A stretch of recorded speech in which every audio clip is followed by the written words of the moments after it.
Hello, gentlemen, and maybe the one or two ladies. So, the plan for today is to yap. We just yap.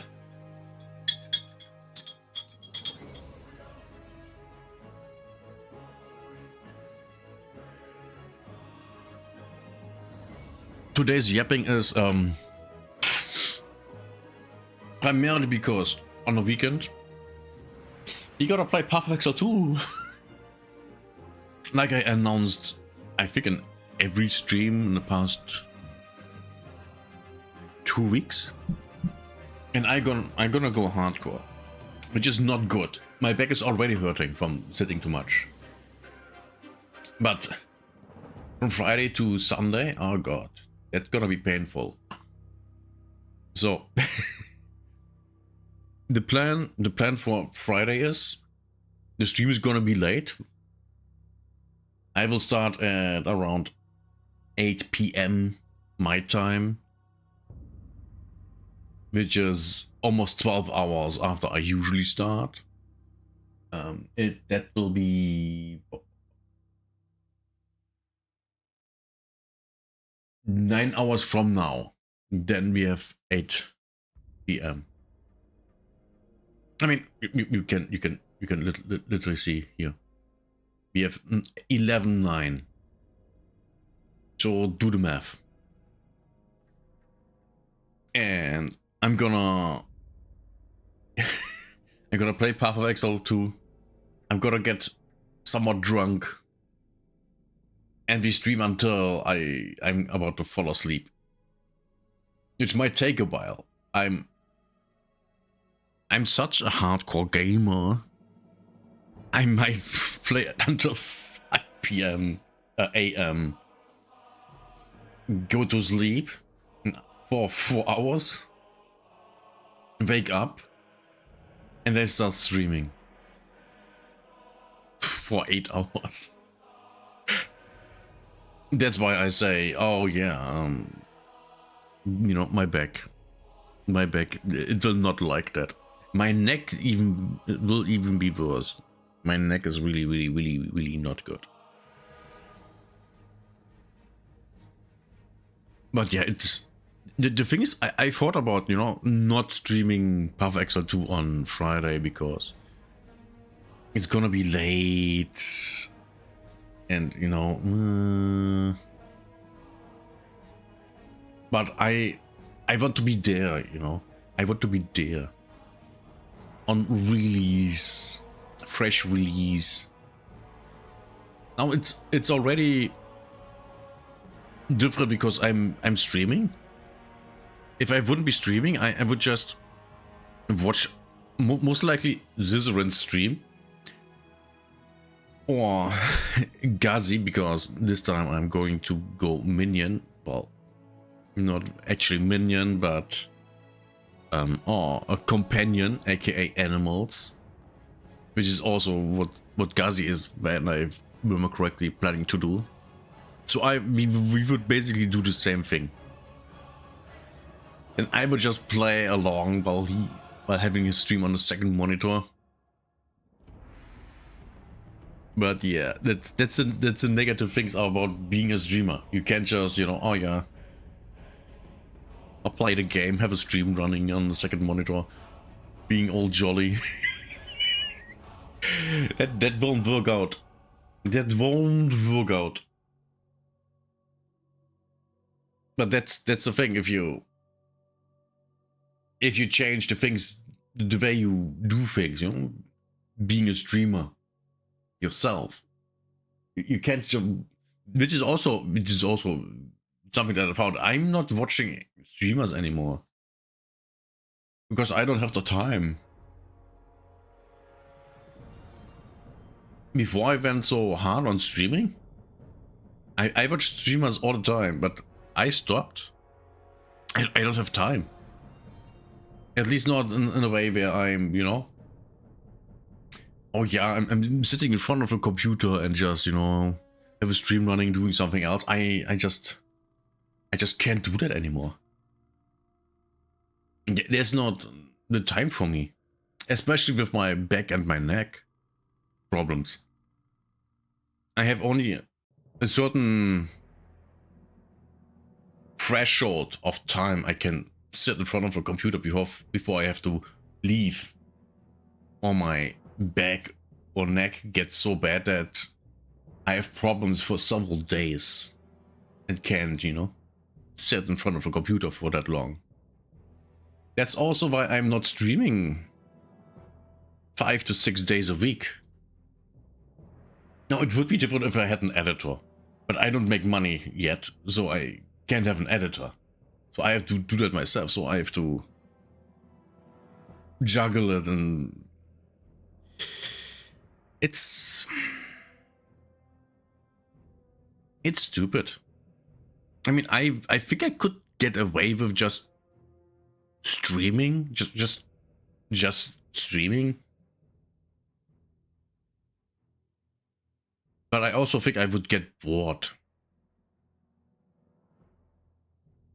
But maybe I should just...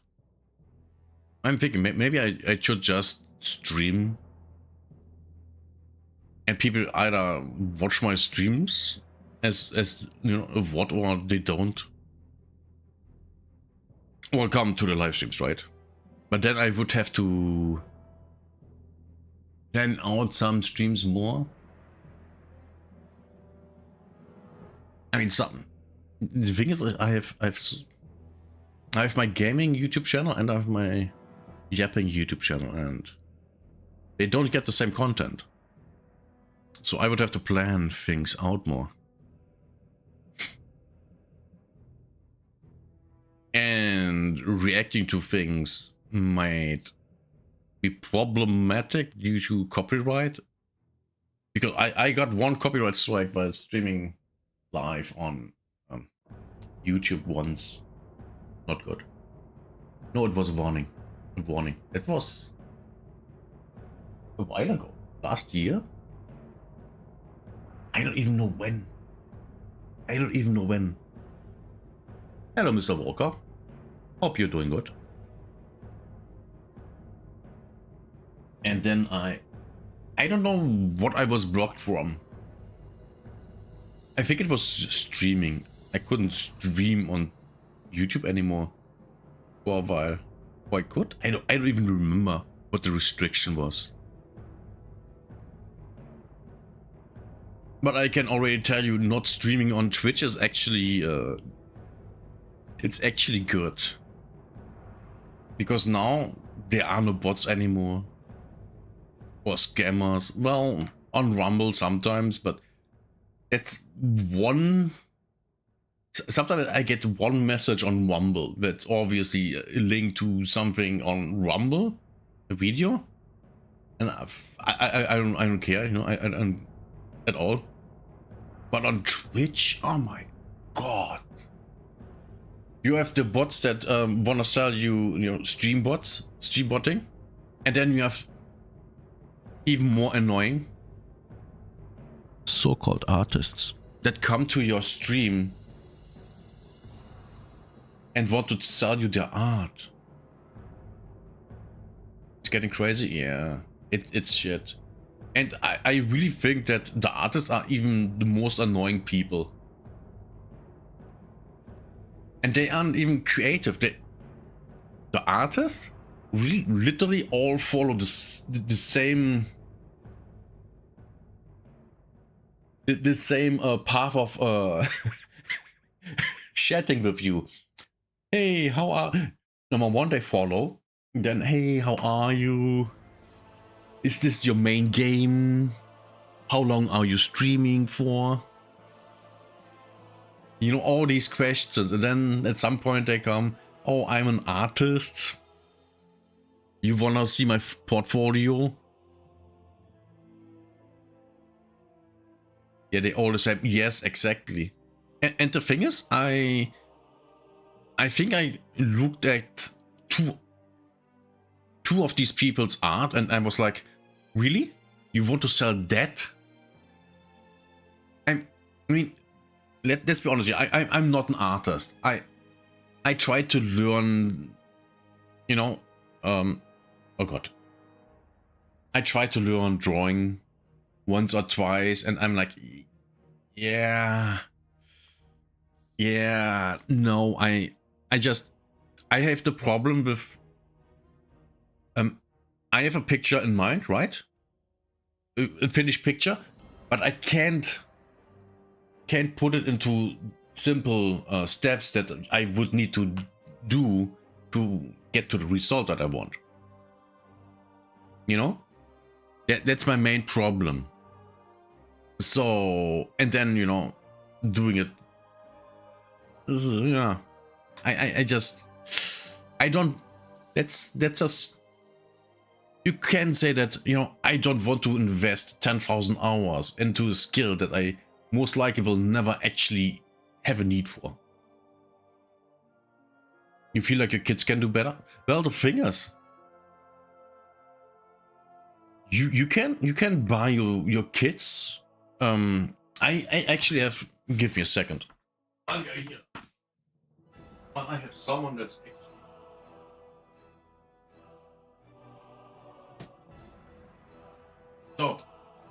So back over 10 years ago, when I was in my 30s, I thought, you know, I learned drawing, so I got me this one. And that thing is good. That thing is good. It has anatomy and all. It's good, you know. If you have kids and you have the feeling they, you know, want to actually draw stuff, you know, buy them something like that. I can guarantee you, your kids that actually want to learn how to draw, they will love that.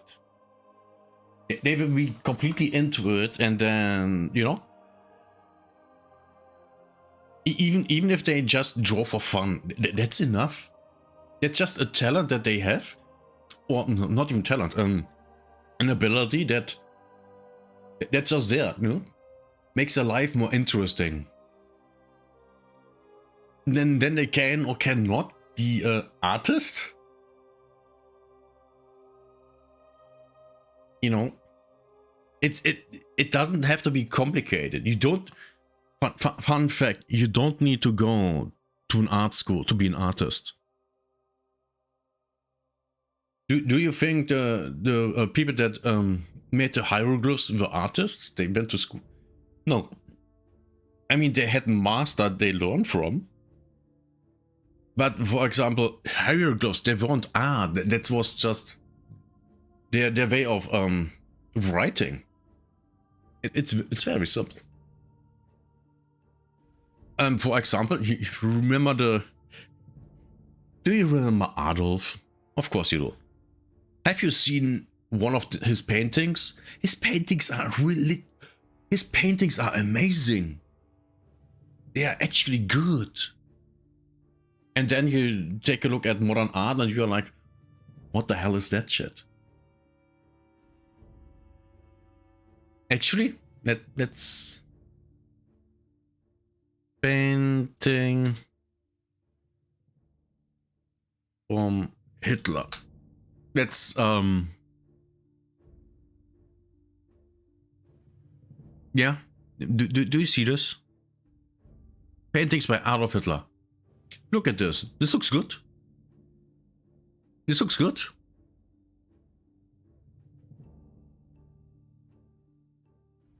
Look at this. This is beautiful. This is beautiful. I would want that in my apartment. That looks nice. Or this, yeah. Yeah, you couldn't do that? I couldn't either. Look at that. That's beautiful. The thing is, I have heard or read that the reason why he wasn't accepted into art school is because his pictures lacked imagination. Which is really stupid because he's very obviously someone that paints things that he's seeing in real life. What's wrong with that? That's why I hate artists. They're so pretentious, so arrogant, so stupid. They don't even know that they are stupid.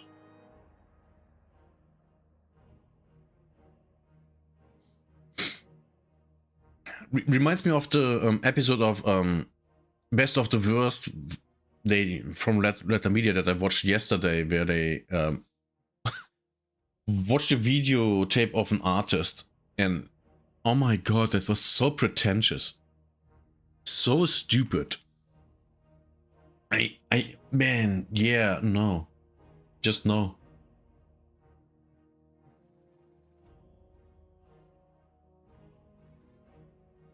Personally, I think, you know, art.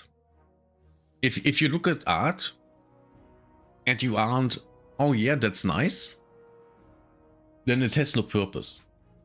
For example, there's at least one painting where there's just a white canvas.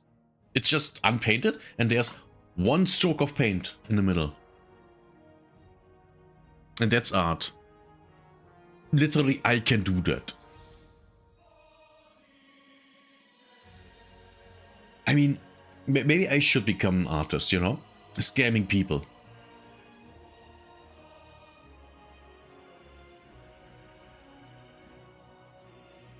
And now I have to think of Pipkin Pippa. Because she is into modern art. Ah, that stupid woman. Stupid rabbit woman. Man.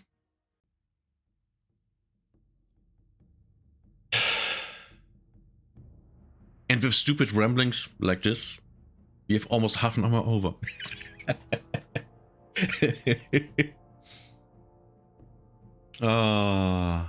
Yeah. But hey, that's, you know, that's life. Oh boy. All right. Story time. Yesterday I went into town because he needed to get appointments. One with my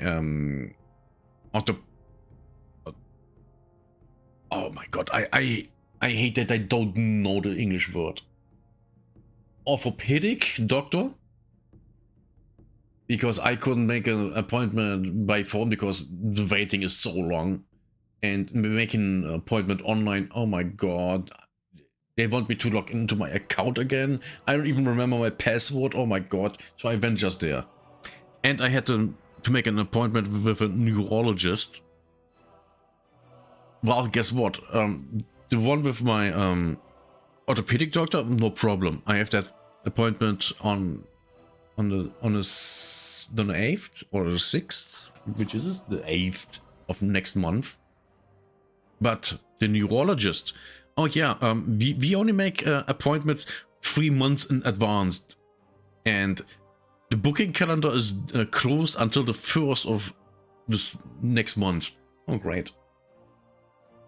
So I either have to give them a call or get there again on the 1st of next month, which is awesome, right? What date? Oh, it's Monday. Great, of course. Of course. So yeah, fun times. And that's also why I hate technology. Everything is online. Man, I hate it so much. I hate it. It's so stupid.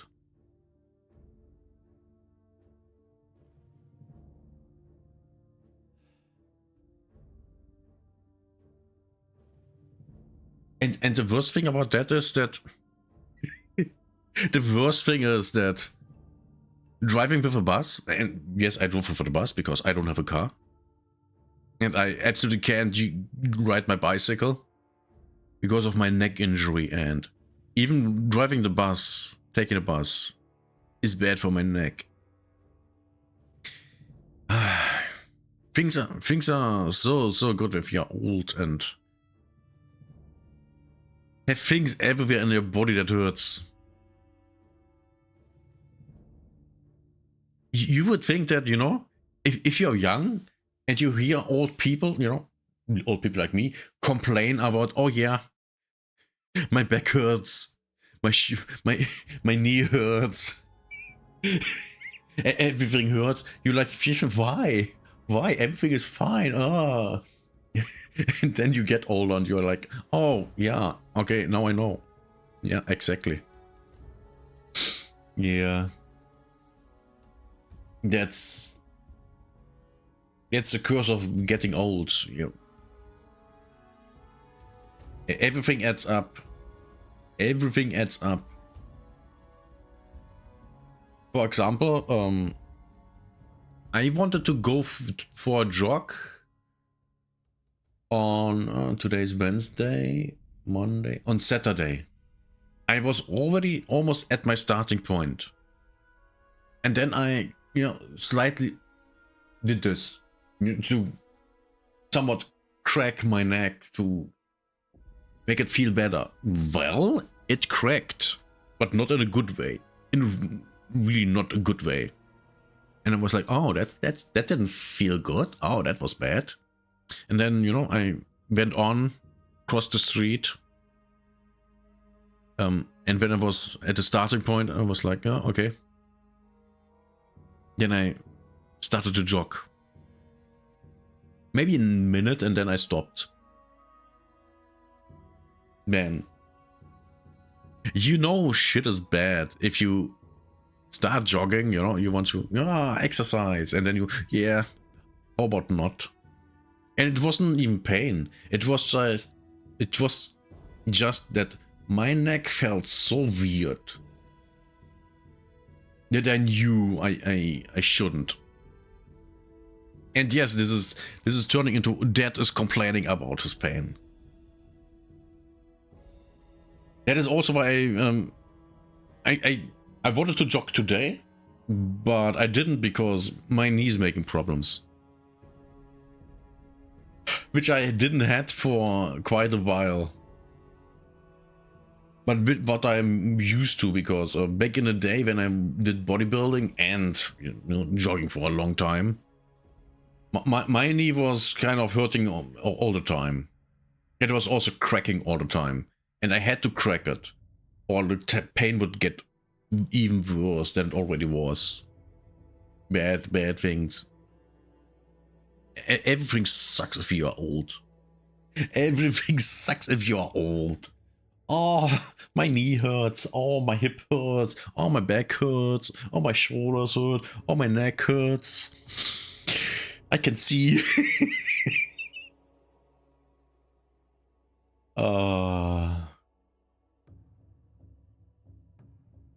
And that on top of, you know, getting bald. Oh god, yeah. How about we do something that's more fun than complaining about everything hurting? So I was thinking about you know, getting me a new computer. And by getting me, I mean buying components and building it myself, which would for me be very, very cheap, because I only need to buy some things, like a new case, definitely a new case, a PSU, mainboard, RAM, processor, graphics card, and a cooler for the CPU. These are the only things that I need. The only things I need.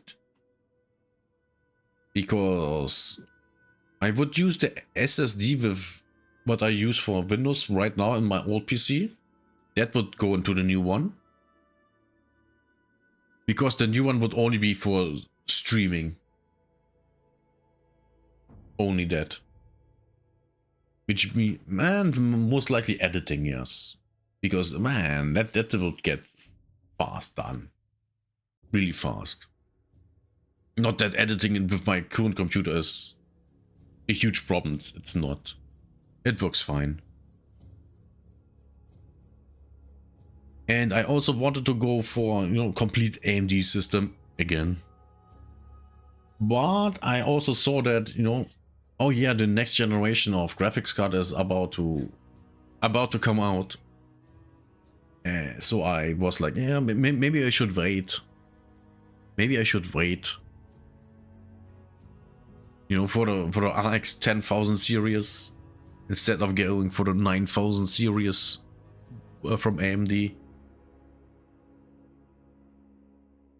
Because I've heard interesting things about that. That, you know, the architecture has changed so much and the approach of rendering stuff that they get a really big performance increase, but that's all leaked stuff, so we have to take that with a grain of salt. The big one, a very big one, it's most likely, you know, not even a thing. But yeah, it is what it is.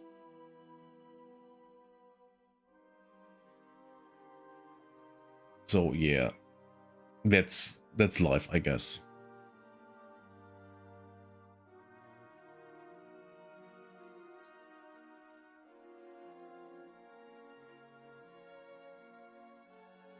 Huh. What I was thinking about. I have to close the window first. Let me continue.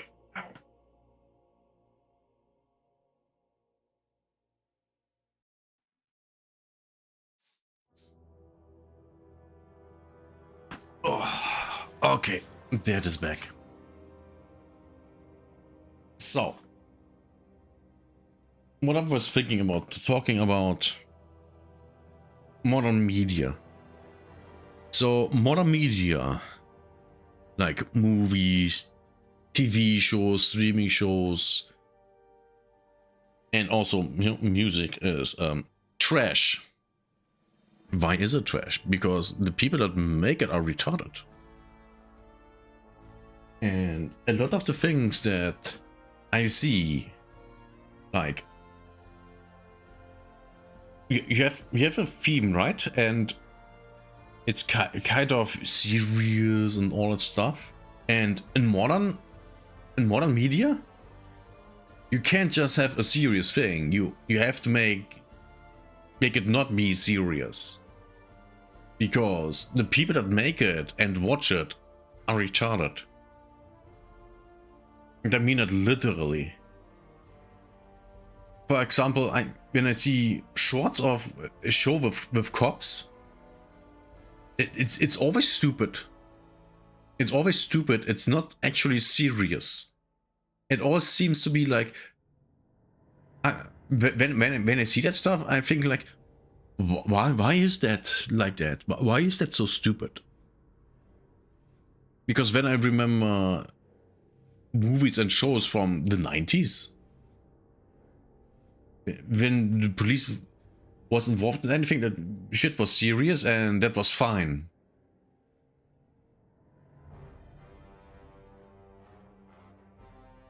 The same goes for, you know, oh, now we get into the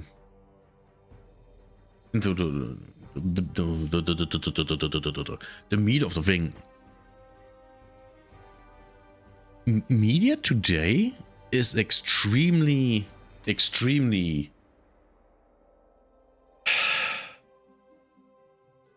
divisive.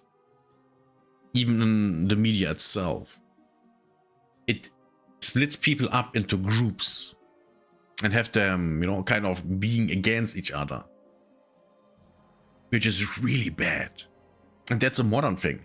So why is that a modern thing? Because that's wanted. That's politically wanted. So we, the people, don't work together and see where the problems actually are and solve them, because the problems are all from the top. So let me give you an example. Back in the golden days of making movies and shows, and you don't need to believe me, just watch this stuff. Predator 1. We have 2 black characters in the movie. Does it matter that they are black? No. Is that a point of any discussion? No. Does it have any relevance to the story? No. would it change anything in the movie if these two black characters would be white and all the previously white characters would be black? Would that change anything in the movie? No. Why not? Because these two black characters are just two men that happen to be black. Now compare that to modern media. In modern media, and we go with, you know, American media and European media, black people there, and especially in the USA media, black people are being a stereotype of black people. They are, I personally don't believe that the producers, the writers, and the studios see black people as actual people. And that's why black people are portrayed the way they are. I actually believe that they don't believe that black people are people. 100%. You can't explain me why else would they write black people this way? Why? Because back in the day, in the 90s and 80s, and in the at least early 2000s, maybe even the entirety of the 2000s, there was no black versus whites and everyone against everyone. That didn't exist. It didn't all exist. And of course, now I'm talking about, you know, from my experience, you know, how I grew up. And to make that clear, you know, how did I grow up? I'm German, living in Germany, growing up in Germany. My favorite movies, when I remember back, the Godzilla movies. So the cast is basically 99% Japanese. Then Jackie Chan movies. One of my favorite movies of all time, but when I was a kid, a teenager, was Coming to America. I think the cast there is 95% black people, and with black I mean Afro-American. Love that. The movie is just good. The first one. The second one is trash. I watched only, I think I didn't even make it 15 minutes into the second Coming to America because it was so modern audience trash. Terminator 1 and 2. I mean, also prime examples of you have people in the movies, you know, and the skin color doesn't matter. You have black people in both movies, and it completely doesn't matter that they are black because they are just people. Next, what? Yeah, my favorite TV dads. They're all black. Bill Crosby from the Crosby Show, and yes, I know. Oh, Bill Crosby. Yeah. Still, he played a great role. The entire family. When I was a kid, yeah, that's the ideal family. That's how I saw that. The ideal family for me was this family of just black people. Then, of course, the Fresh Prince of Bel-Air. Uncle Phil, great dad. So my favorite two dads from TV and movies are black. Are they portrayed as a stereotypical black? Of course not. Because they're just people that happen to be black. Is there Afro-American culture in it? Of course there is. But that doesn't really matter because first and foremost, they are people. That's the thing, they are people. They aren't there to be black. They just happen to be black. I mean, sure, Afro-American culture is part of their identity, but it's not everything they are. And of course, you know, we have to see Uncle Phil, that was in the 90s. He was in his 40s. So he grew up in a different black culture than Afro-Americans are today.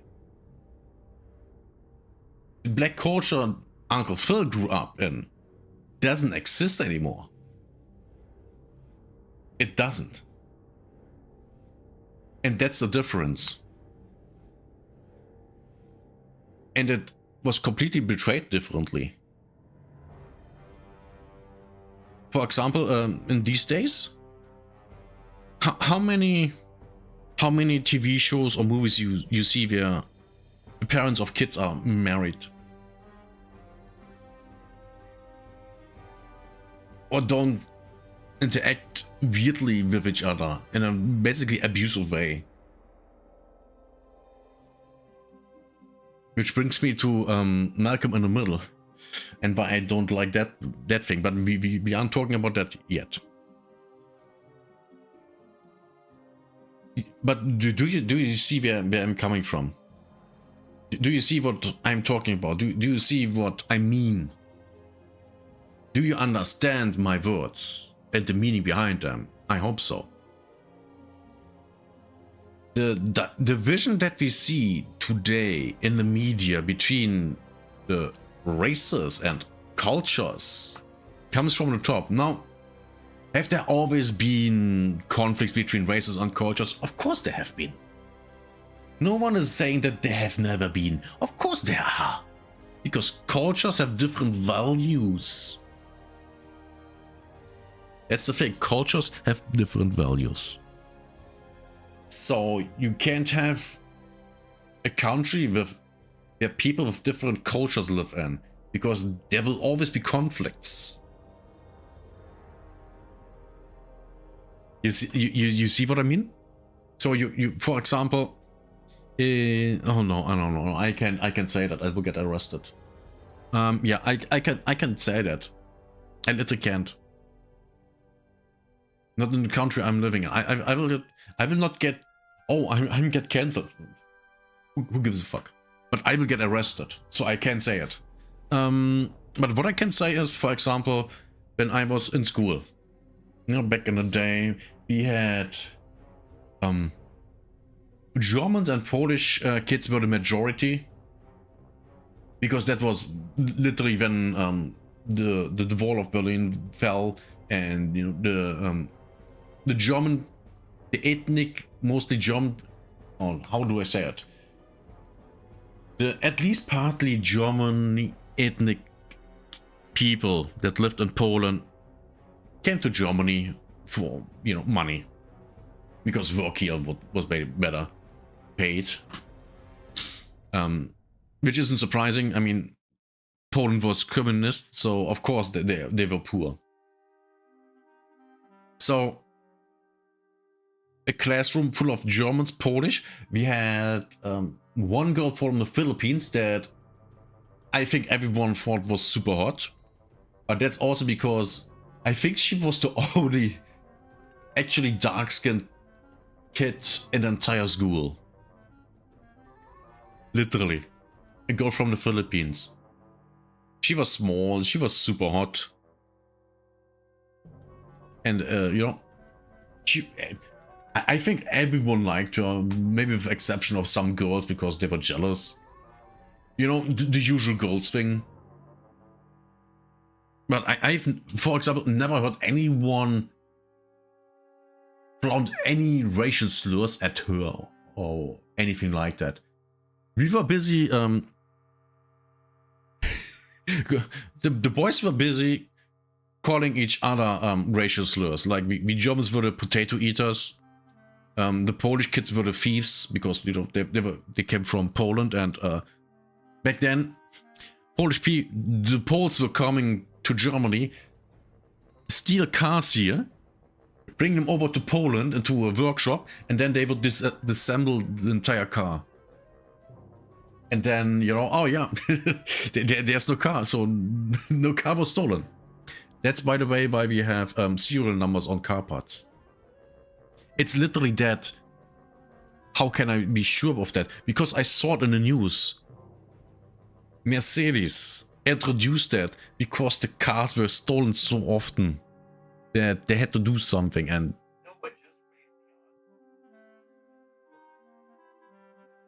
sorry about that. That was my phone. Yeah. So no racial slurs towards the girl, the hot chick from the Philippines. We had some Turks. I think we had one Turkish girl in the class, one Albanian, and that's basically it. But I don't remember any actual racism that was flung around, because that just wasn't a thing. I mean, sure, we called us, you know, just as I said, we called the Polish kids thieves, and Polish kids called us potato eaters, but that's it. Not even the Nazi thing was thrown around.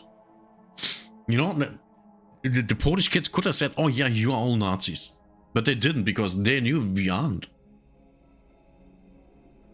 Calling someone a Nazi back then was actually a serious thing that you wouldn't do, unlike today, where everyone that disagrees with, you know, a certain group of people is being called a Nazi, which is really, really dumb.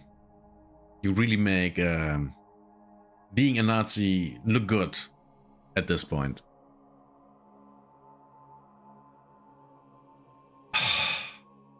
Man, where was I even going? All right.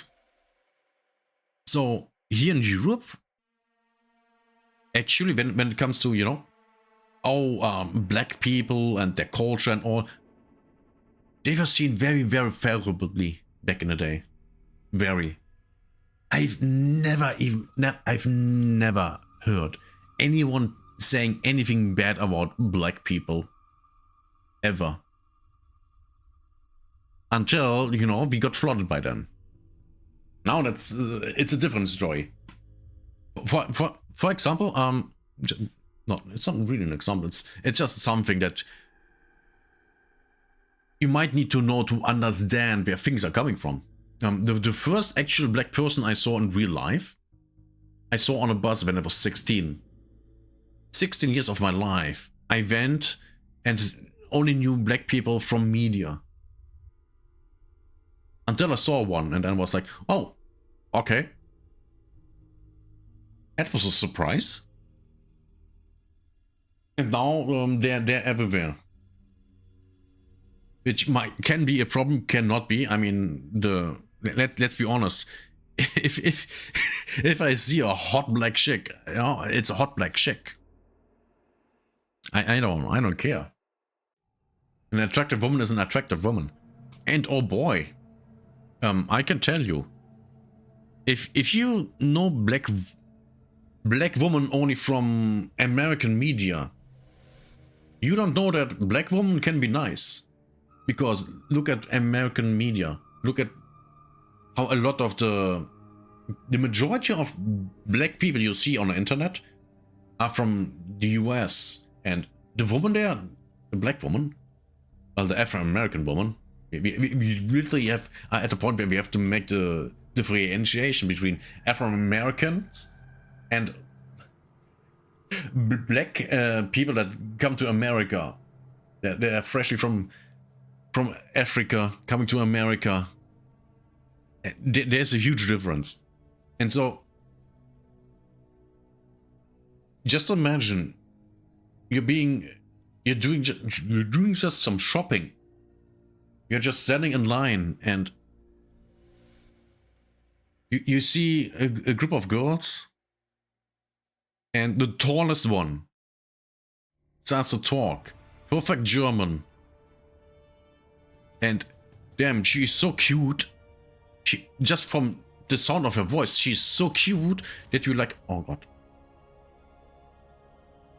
And then on top of that, she's almost as tall as you, but she's only 13. Which, man, brings me to the next thing. You know, a woman. why do 5 feet woman want 6 feet man? Man, that's weird. You're a weird woman. You're so weird. You are literally smaller than a 13-year-old. But that's also a thing that in general. You know, everyone is saying that, oh, German is such a rough and loud and, you know, violent sounding language. But then you hear a cute chick speak German, and it's the cutest thing you have ever seen and heard. That's just a side note. But yeah, I think modern media sucks because it portrays people as being part of a group and not as a person. And I absolutely believe that that's on purpose. And that's also going the same for man and woman. I think that I'm 100% certain that that's on purpose. Absolutely, that's on purpose to destroy society. I'm 100% certain about that. And yes, oh, it's a conspiracy theory. Yes, sure. And it's true. Why else would they do it? Why else would the media change into, oh yeah, we have to have everyone fight with each other, instead of working together? You would think that the people that wanna fight for the greater good would, you know, fight for the greater good, but they don't. You would think they would understand that, but they don't. You would think they would understand that working together is better for everyone than, you know, being in fights with each other. But the thing is, they are just being used. And they don't see that they are being used because they are stupid. They are stupid. They don't understand that they are just being used. And yeah. That's what I think about modern media and how they are betraying, you know, black people. Or in generally everyone that's not black, or even white people. They portray everyone as a stereotype. A stereotype they create, they want to create, they want people to be these stereotypes. But they aren't. And I've watched, before the stream, I watched a bodycam video. A streamer, a VTuber reacting to a bodycam video. And guess what? A white chick beat up one or two non-elderly Afro-American woman. And, you know, that's not even the thing I'm about to talk about. But a white cop talking to 4, 5, 6 black women. And guess what? Was there any of these women angry that, oh my god, there's a white cop, how disgusting, oh my god, ooh, I don't want to get shot, or anything like that? No. It was a completely normal interaction between people. He talked to them, what happened, you know? They told him everything was fine.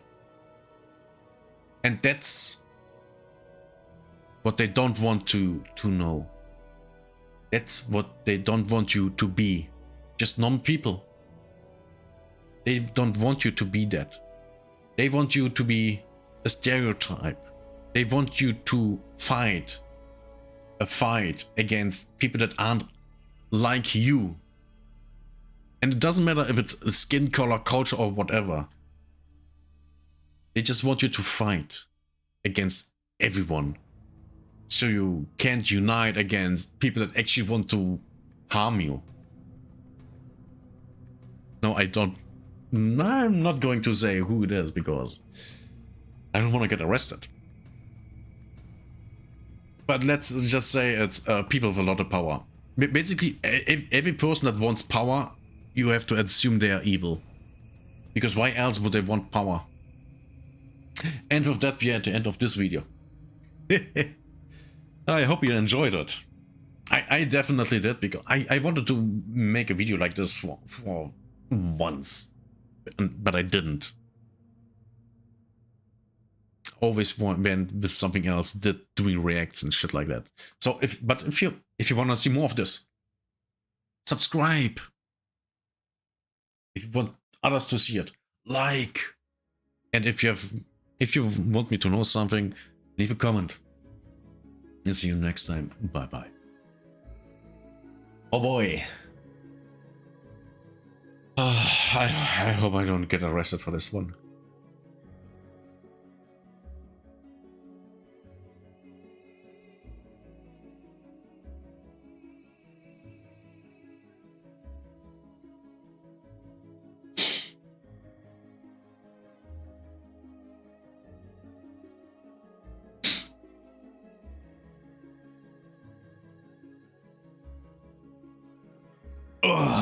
That's gonna be a good video.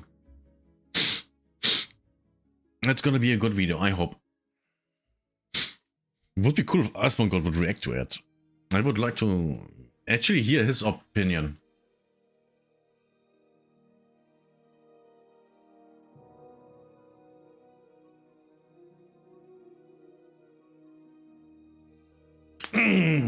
Okay, so what do we do next? After this very... Wait, I just mentioned something in that discussion that I wanted to make a video about. What was it? What was it? I don't remember. I forgot already. Man, I'm so old. So old.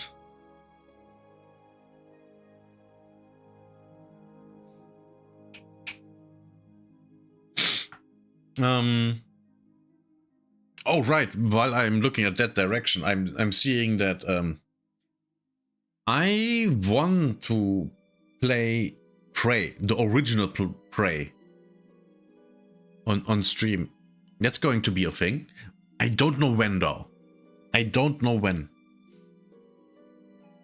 Man, that game is so good.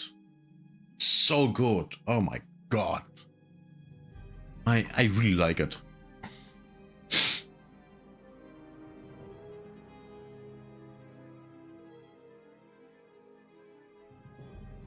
Okay. How about the... While we're here, go to the watch later and see if there's something.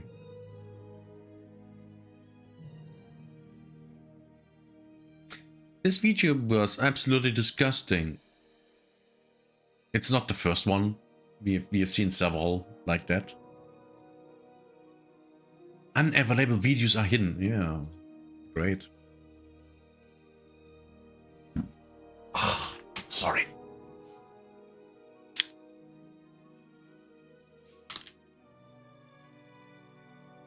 Let's do one react and then we go from there on.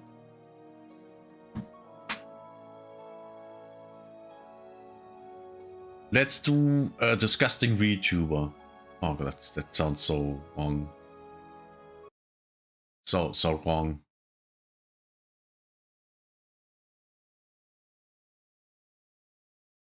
This VTuber was absolutely disgusting.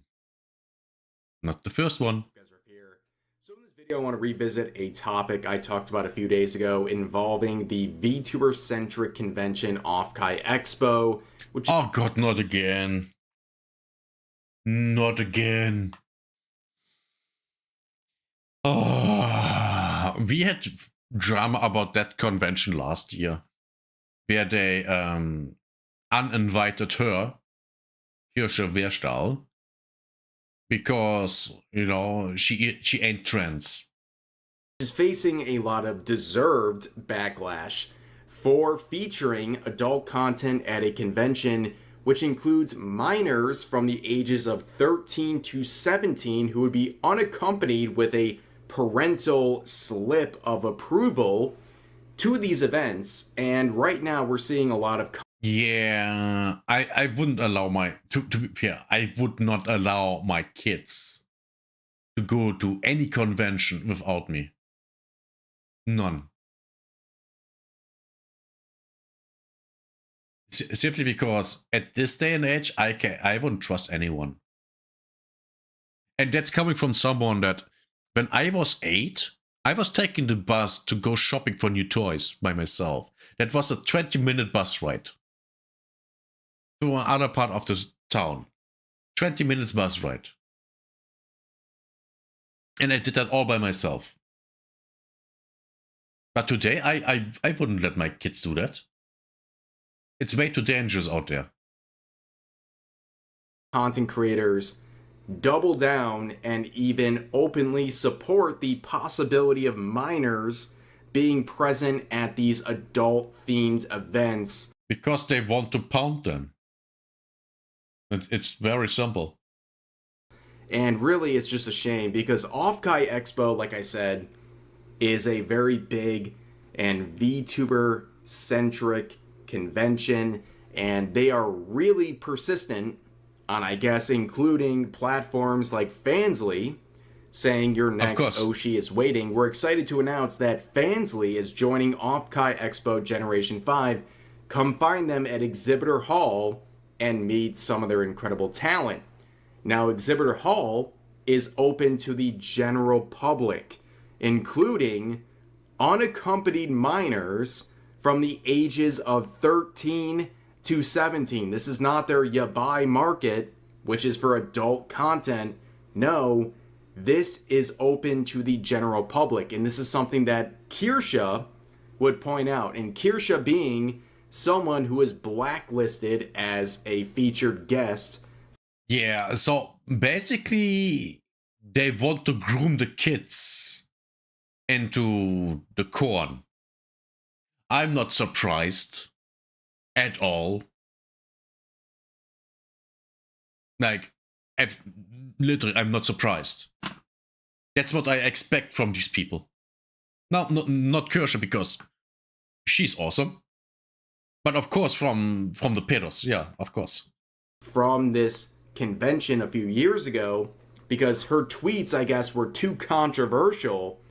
But she raises the very fair point that why is the marketed event here in the exhibitor hall, which allows anyone with access to attend, which includes unaccompanied minors from the ages 13 to 17. As long as they have a slip from their parents, I guess they're allowed to attend this event.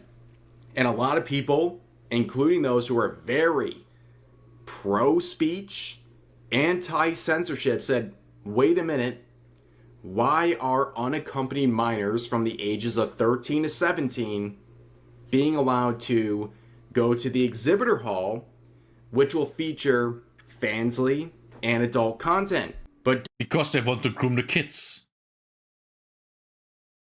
That's it. They want to groom the kids.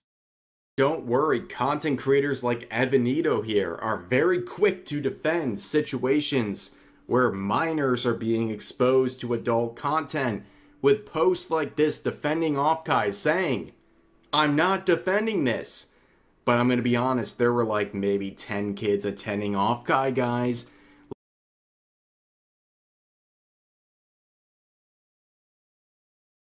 Crap, I was muted? For how long? Ah, crap. Crap. I don't even know. Wait. I hope not for long. So, he has no problem with if it's only 10 kids that get groomed and molested. Okay. Good to know. It's mostly 30-year-old men. Yay!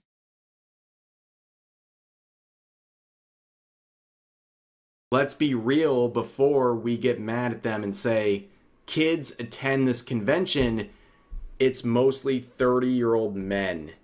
So you can see the pot shots at, I guess, convention goers here, while the same guy defending minors being exposed to adult content saying there's no minors being exposed to adult content, while admitting there's minors being exposed to adult content at Offkite. I don't care, by the way, if there's 1, 10, 100 kids being exposed to adult content at Offkite. All of it is wrong. Unlike Evanito here, I will say this. I don't want any children being exposed to adult content. I chime in here because I was exposed to adult content as a child. A lot.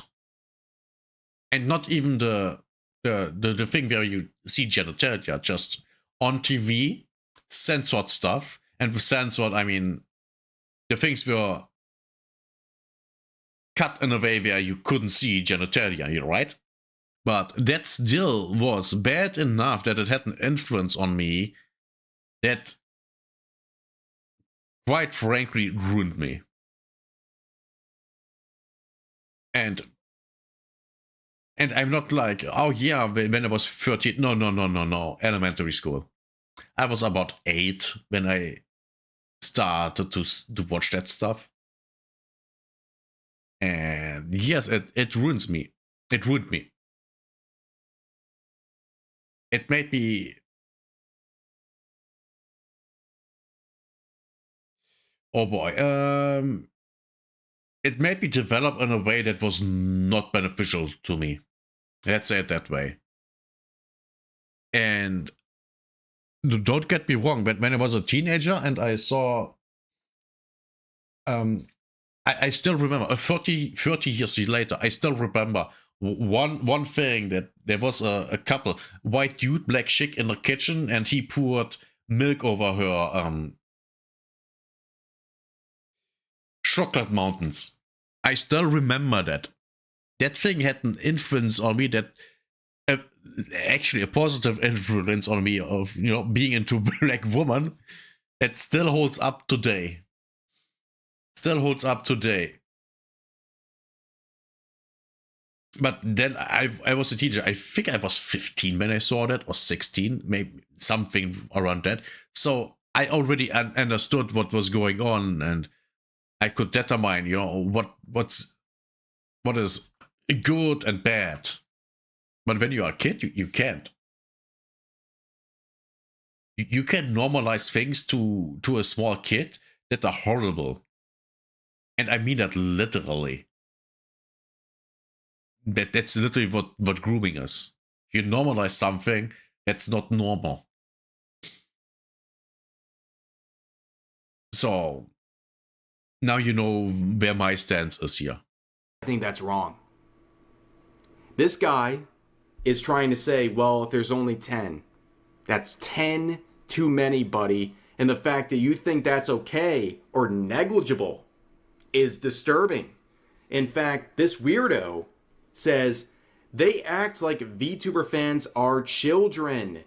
Like, that's the case for some, but for the Western VTuber fans, they're primarily adults, men. Children ain't coming to this con, so I don't know why they're pretending like this will affect kids. Dude. You just... What? Okay, that number one, why allow children in the first place? And with children, I mean minors. And second, you just literally said yourself that, oh yeah, there are some kids. Well, so who cares? I don't trust this guy. I immediately don't trust this guy. You literally admitted it's going to affect kids. You literally said this.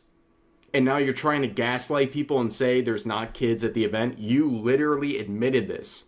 And in further replies, he says, side note, you guys realize Fansly is an adult website, right? It's like assuming Patreon is by default. They just host content for creators, and unfortunately, that's why they can get away with this. What do What they do you mean? mean, get away with this? Get away with what? As He ain't the very smart. proposed community note points out, it says 18 plus right there.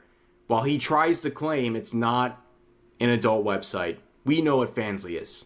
We're not completely blind to this Yeah, it's fundamentally the same as OnlyFans. situation. Then we have some other VTubers like this continuing the defense for Offkai, saying, so like there's no one doing live segs at the con. LOL. It's just a successful business helping support a dope con. Their financial support helps the con so we can continue to have it for more years moving forward. Hot take. If your convention cannot succeed without showing adult content to minors, I'm okay with that. Yeah, same. Yeah, make it go away. I'm okay with that event failing, if that's the cost. Suto here feels differently. I guess that's their take, and I guess that's the take of a gamer subs partner who has it like in their bio. Is that the official stance of gamer subs? I guess so. I don't know. But anyways, here's some more people saying, holy F, you people actually don't go outside. People meeting others with their same interests for the first time, drink alcohol and have sex. There aren't enough languages in the world for me to describe how bitchless you are. This is referring to a tweet saying minors should not be exposed to adult content. Yes, I agree. Minors shouldn't be exposed to that. Yes. Man, VTubers really are... Man... I can completely understand why a lot of people hate VTubers. I'm at the point where I can completely understand that. And they're saying, well, I hear you, but you're bitchless. In fact, someone says, you just exposed yourself here, and the response is, and you've exposed that you've never felt the touch of a woman. Again, yeah. Guess who's an unlikable cunt? and this is in relation to complaints about minors being exposed to adult content. And I guess calling people virgins is the appropriate response. But anyways, we have other people defending this, saying, why do people demonize sex so much? Like, the majority of people have sexual feelings. I bet 90% of the people hating on LewTubers / Fansly sponsorships engage in some level of sexual behavior. Oh my god, that's not the problem, you stupid cum dump. It's about minors. Probably most solo sexual behavior. Is that a diss, I guess, against people? But yeah, man, I think there's a difference between What a retard. people doing stuff in their private life versus exposing people, including children, to sexual content at an event that allows unaccompanied minors from the ages of 13 to 17. And this is not the yabai market. This is the exhibitor hall, which is open to everyone, including the minors. But of course, I guess, it's demonizing this sort of behavior. Sure. I'm glad it is, actually. They're literally telling you to not believe your eyes. Incredible. So people are now saying, in response, they're not having any of this adult content at Offkai in areas where minors are present. You just hate sex workers. As highlighted, This is in the exhibitor hall, which is Yeah, these people are just retarded. It's just that they're retarded. open to unaccompanied minors from the ages of 13 to 17. Again, guys, I'm like the most free speech guy ever. But I do not believe that minors unaccompanied should be exposed to adult content. I agree. Yeah. Am I woke? This is crazy.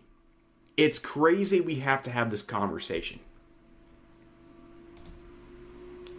But of course, Man. there's another angle to this. What the where, hell? Offkai promoted an event featuring the VTuber group The Bimbos, which will be the focus of the remaining portion of this video.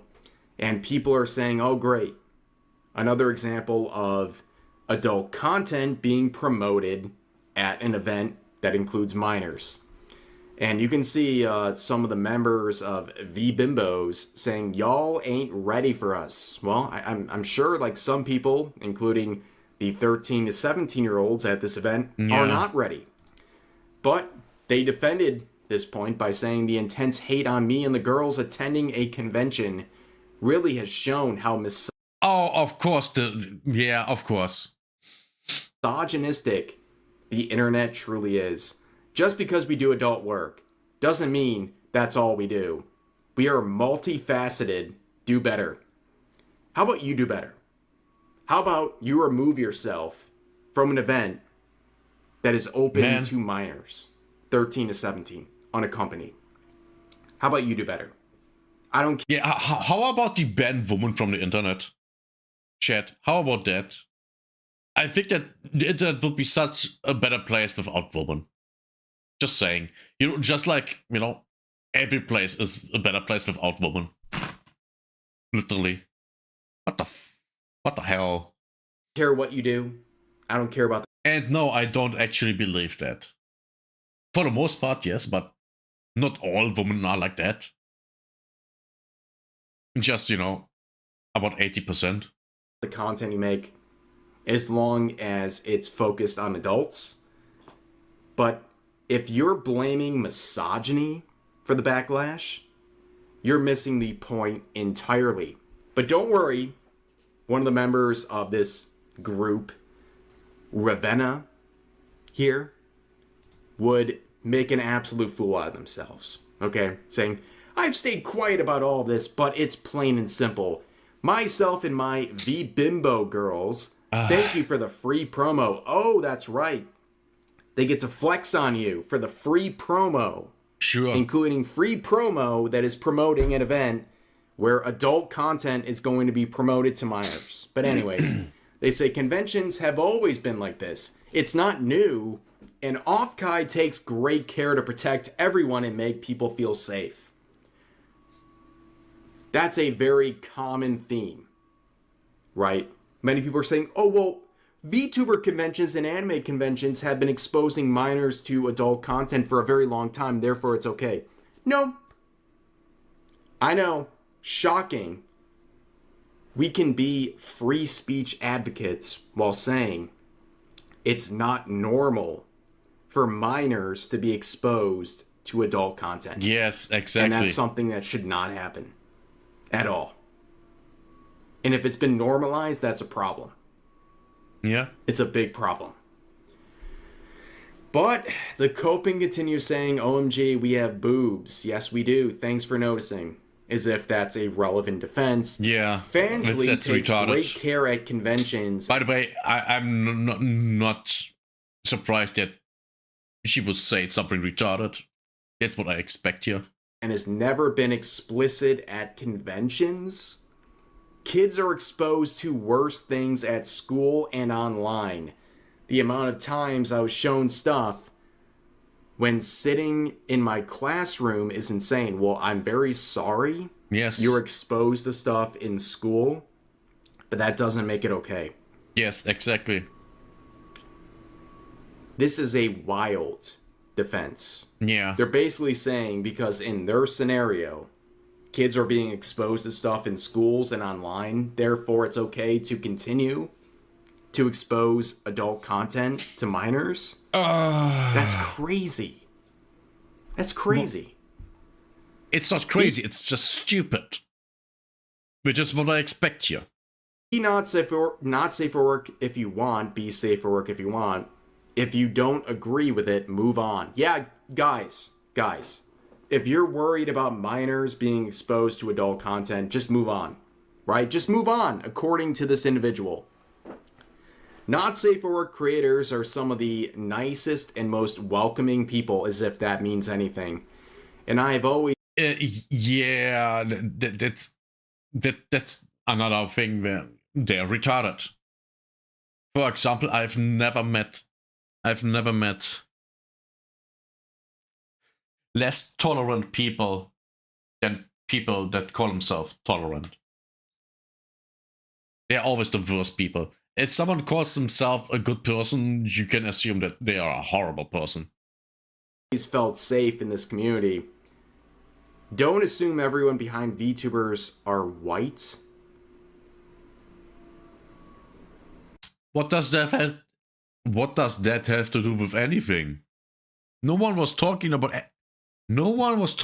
anyone's skin color or ethnic or whatever. No one was talking about that. Why am I getting agitated?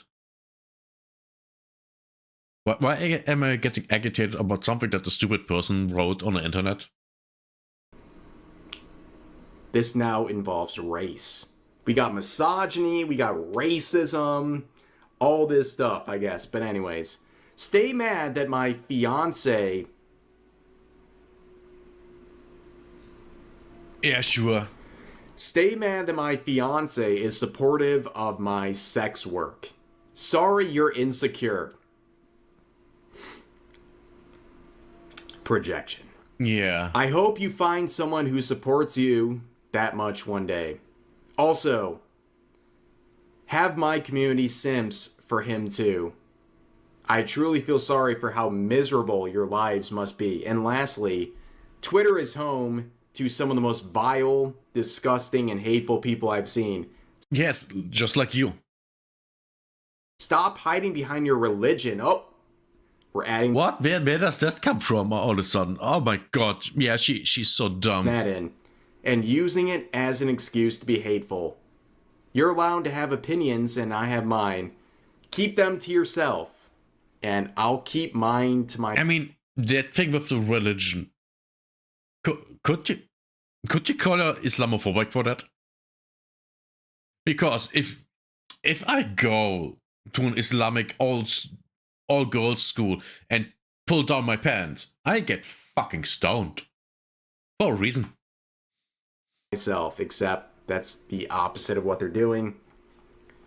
But what do I know? At the end of the day, I'm just... Bimbo. Ishmore. Oh, and one last thing before I go.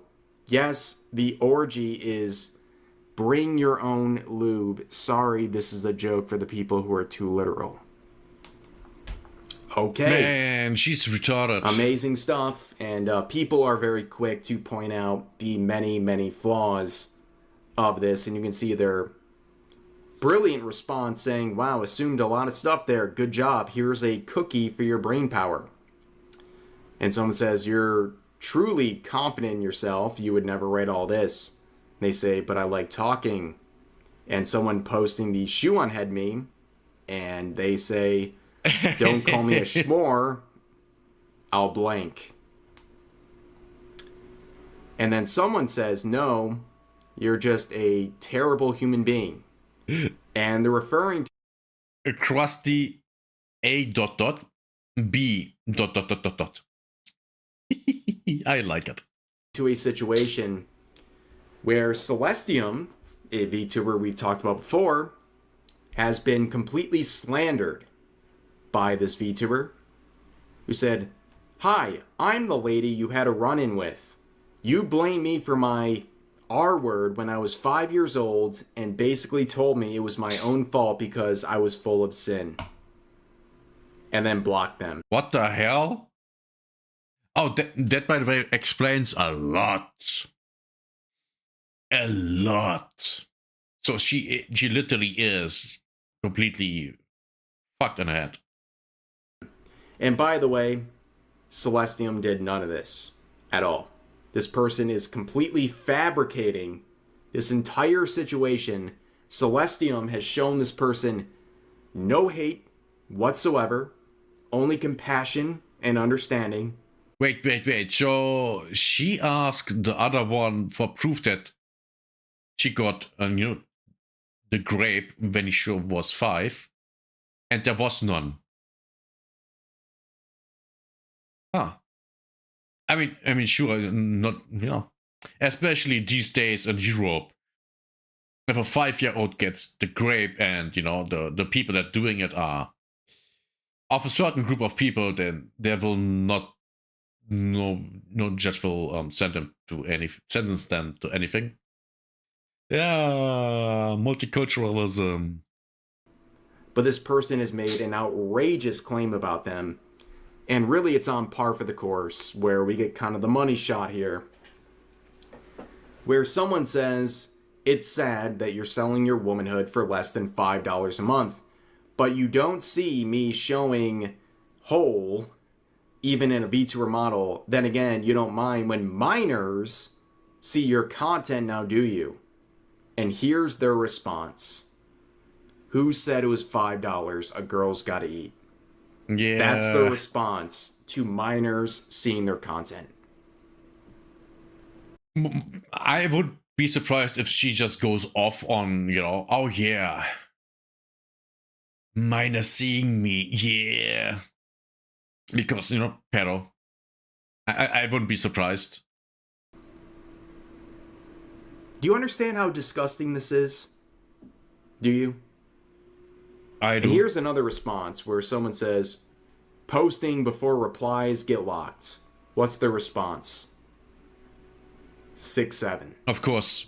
Amazing. Yeah, she's retarded. Amazing stuff. These people are ridiculous.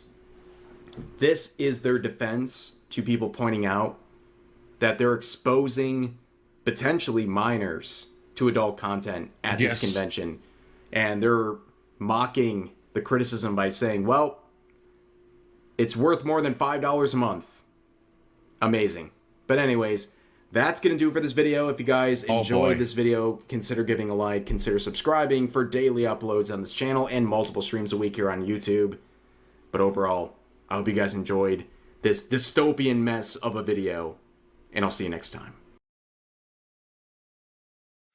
Rep. Yeah. Hey, what's up, guys? Ref here. I enjoyed this video, man. That was a wild ride, right? Got that English. So a bunch of YouTubers want to groom underage people. I'm not surprised. I'm not surprised at all. Why would I be? They're disgusting. They're disgusting. There's the reason I barely watch VTubers anymore. And the only ones that I watch, they are the YouTubers. There's a reason for that. Okay. How about some mixtape? How about some mixtape, my friends? Man, that game is so shit. Welcome to Sungran University. Thank you for attending class today. Please have a seat. My name is Jarrell Dulay. I will be your instructor, and today we will analyze a recent software title release, Mixtape. We will compare... I have never heard anything good about this. With the exception that the music is good. Wait, someone said that the art style is good. I think that was a VTuber. Might have been Shibidoki. And that was the only positive thing she said. She literally went to the bathroom while the game was playing itself. Or maybe with itself. Oh, that was smart of me. And contrast it to well-known video games to explain what a video game is, and I will discuss core game design philosophies. These are fundamental concepts for those of you learning game development. There will be homework assigned at the end of the lesson, so I will explain that later. The download link will be in the description. If you wish to take notes, they must be on paper. That is my personal policy. A notebook will be provided, so if you do not have your own paper notebook, grab one from the back of the class. There have been budget cuts, so I pay for these notebooks myself. So if you take one, just trade me some RuneScape gold. So, fun fact that you don't know, because you most likely don't know.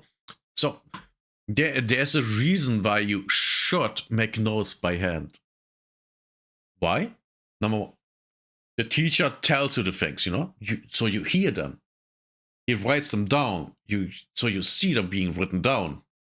Then you write them down yourself. These are all connections that are being made in your brain of the information. You have seen it, you hear it from the teacher, you see the teacher writing it down, you write it down yourself.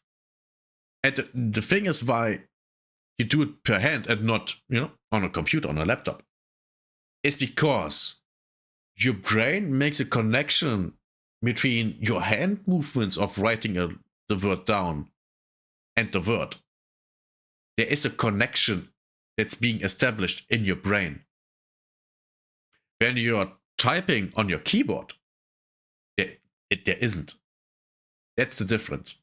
And also, you see, your brain makes a difference between words you see on a monitor and your own words. At least that's what I would guess. I actually put that out of my behind. But the thing with the writing down, 100%. And the thing when you write it down, you're actually reading it at the same time, you know? So you get the information way more often if you take notes by hand. And now back to the video. So the first topic that we will discuss today is the failure state. What is a failure state? The failure state is the point at which the user is determined to have fulfilled the conditions for failure. There are generally two levels. I jump forward a little. You can't fail in the game. You literally can't. Back to the video. Two failure states. The first is a minor failure state, and the second is a major. Some games forego the minor failure state. Consider the game Super Mario Bros. For the Nintendo Entertainment System. A minor failure state would be encountering an enemy and getting hit by an enemy. If the player has a power-up, they will shrink and become Tiny Mario. If they have no power-up, they will be defeated, they will lose 1 life, and they will return to either the start of the level or a checkpoint. And this is a penalty. It is a minor failure to get hit by an enemy, and to lose a life is a minor failure state. To run out of lives, if That's good game design. the player takes a hit, falls down a pit, they have no extra lives left, and they reach the game over screen, this is the major failure state. The victory state is the point at which the user is determined to have fulfilled the conditions for victory. There are two stages to this as well, a minor victory and a major victory. Let us consider Final Fantasy VII for the Sony PlayStation. A minor victory would be defeating enemies and completing a battle. A major victory would be completing a story arc and moving on to the next section of the plot. Easy to In understand. the case of Super Mario Bros., a minor victory would be surviving an enemy encounter by either avoiding of or dispatching an enemy. Let's now consider something very vital to the experience of a video game, and this is the value of input. Oh, How much do the player's mechanical inputs contribute to affecting the outcome of fulfilling the requirements for either the failure state or the victory state? very important. Do the player's inputs on the controller actually affect the outcome? And if so, how much do they impact the outcome? That is the value of input. Next, we will discuss the value of visuals. How much does the visual feedback of the software title contribute to informing the user to make decisions that allow them to fulfill the conditions necessary to avoid the failure state and reach the victory state? Arc Raiders does that very well with your shields breaking, or an enemy player's shields breaking, or, you know, enemy Arc losing their armor because it's being shot down, or they burn, or they can't move properly because they are partly destroyed. That's a thing that Arc Raiders does really, really well. In rare cases, for some games, we also have value of audio, but that is not that often. So what is most important for games in general are two things: the value of input and the value of visuals. And sometimes there is value of audio when it comes to contributing to whether or not you reach the victory state. Let's take a look at a game such as Dance Dance Revolution, Step Mania, and Rock Band. I would like you to identify what is the value of input for a music and rhythm-based game. Is the value of input high or is it low? For music rhythm games, the important mechanical engagement, it's very high, which we will discuss later, is for the player to press the buttons. This allows the player to reach either the failure state or the victory state. What is the value of visuals for rhythm-based games? Is the value of visuals high or is it low? I would like you to consider and answer what will happen during music rhythm games if you happen to stop pressing buttons on the controller. In Dance Dance Revolution, in Step Mania, in Rock Band, what will happen if you stop pressing buttons on the controller? What will happen if you look away from the screen during gameplay? You fail. Will looking away from the screen impact your ability to reach the victory state or the failure state? In the case of music rhythm games, you cannot afford to look away from the screen. So the value of visuals is very high. You must see what is on the screen in order to make informed decisions that allow you to reach the victory state, and you must press buttons in order to reach the victory state and avoid the failure state. Let's analyze mixtape. What is the value of visuals in mixtape? And this has nothing to do with visual fidelity. It doesn't matter how fancy, how pretty the colors are, how dense the details in the environment are. That does not contribute to the value of visuals. How do the value of visuals affect the player's ability to make informed decisions to reach either the failure state or the victory state? As far as I've watched people play the game, it doesn't matter at all, because the game can play itself, so it doesn't matter. What is the value of input? If the player stopped pressing buttons, will they reach the failure state? No. In the case of mixtape, you don't have a high value of visuals. You can look away from the screen, you can walk away from the game, and the game will progress as intended, as expected. You will still reach what is considered to be the victory state, which isn't really existent in this title. It just has a linear flow. Yeah. What are the value of input in mixtape? If the player were to put the controller down and they're basically non-existent. Stop pressing, the software title will still continue to proceed in a linear fashion. There are only very superficial moments where the player is expected to press a button prompt, but that is linear and it does not actually contribute to whether or not the player reaches a failure state or victory state. Let's next discuss engagement, and this is extremely important. I hope you are taking notes. I did see some of you grab notebooks back there, so I'm expecting to see some RuneScape gold in my account later on. There are two types of engagement that are most important to consider with a game. There is also a third, which we will discuss later, that generally is not that important. The first type of engagement we will discuss is intellectual engagement. What does the user think? It is the visuals and the audio of the software title that interact with intellectual engagement. They elicit intellectual engagement. They allow the player to think about the game. What is the user thinking about the game? What are they thinking about the current state of the game? How does the player plan out their next inputs? When I've seen gameplay of Mixtape, my thought was, man, that's ugly. Or, man, that looks boring. Or, oh, that's disgusting. Especially when, you know, you had the tongue kiss thing. That was so gross. It was disgusting. Which isn't surprising. I mean, have you seen the game director? Oh my god. The next type of engagement that we will discuss is mechanical engagement. What does the user physically do to interact with the game?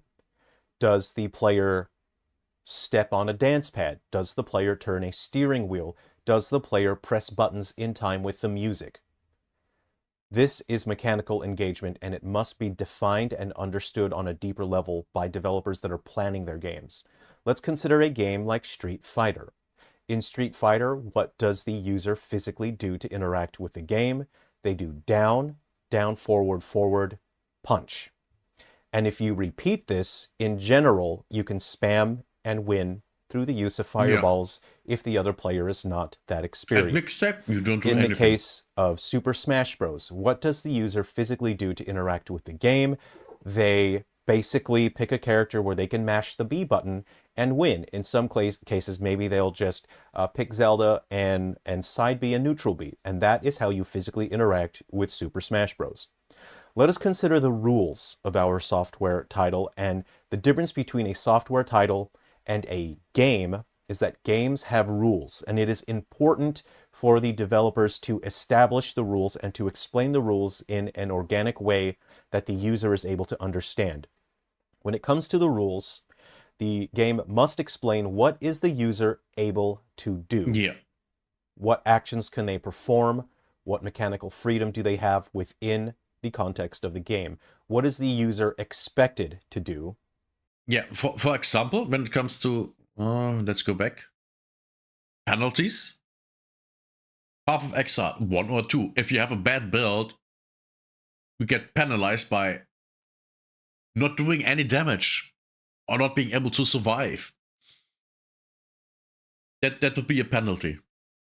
Or if you, Path of Exile again, you don't have enough resistances against elemental stuff, and you just die. You take way more damage. Yeah, that would be a penalty. Now, when it comes to capabilities, if you have a good build or you know how things work and you do one yourself, you blast through everything. That's the capabilities. You can create. If you understand the mechanics in Path of Exile 1 or 2, you get the capability of creating builds, which is also an expectation. Now, you have some restrictions when it comes to builds, but if you understand the mechanics and can create a good build, you get rewarded by doing a lot of damage, moving forward in the progression of the game, and get new items and stuff like that, which would be the rewards. Which you can't do if you don't understand the mechanics, don't have a good build, then you get penalized by, you know, not doing enough damage, dying too often. You know, things like that. What actions can they perform? What mechanical freedom do they have within the context of the game?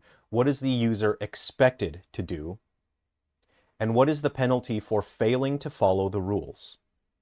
What is the reward for following the rules and fulfilling the conditions for victory?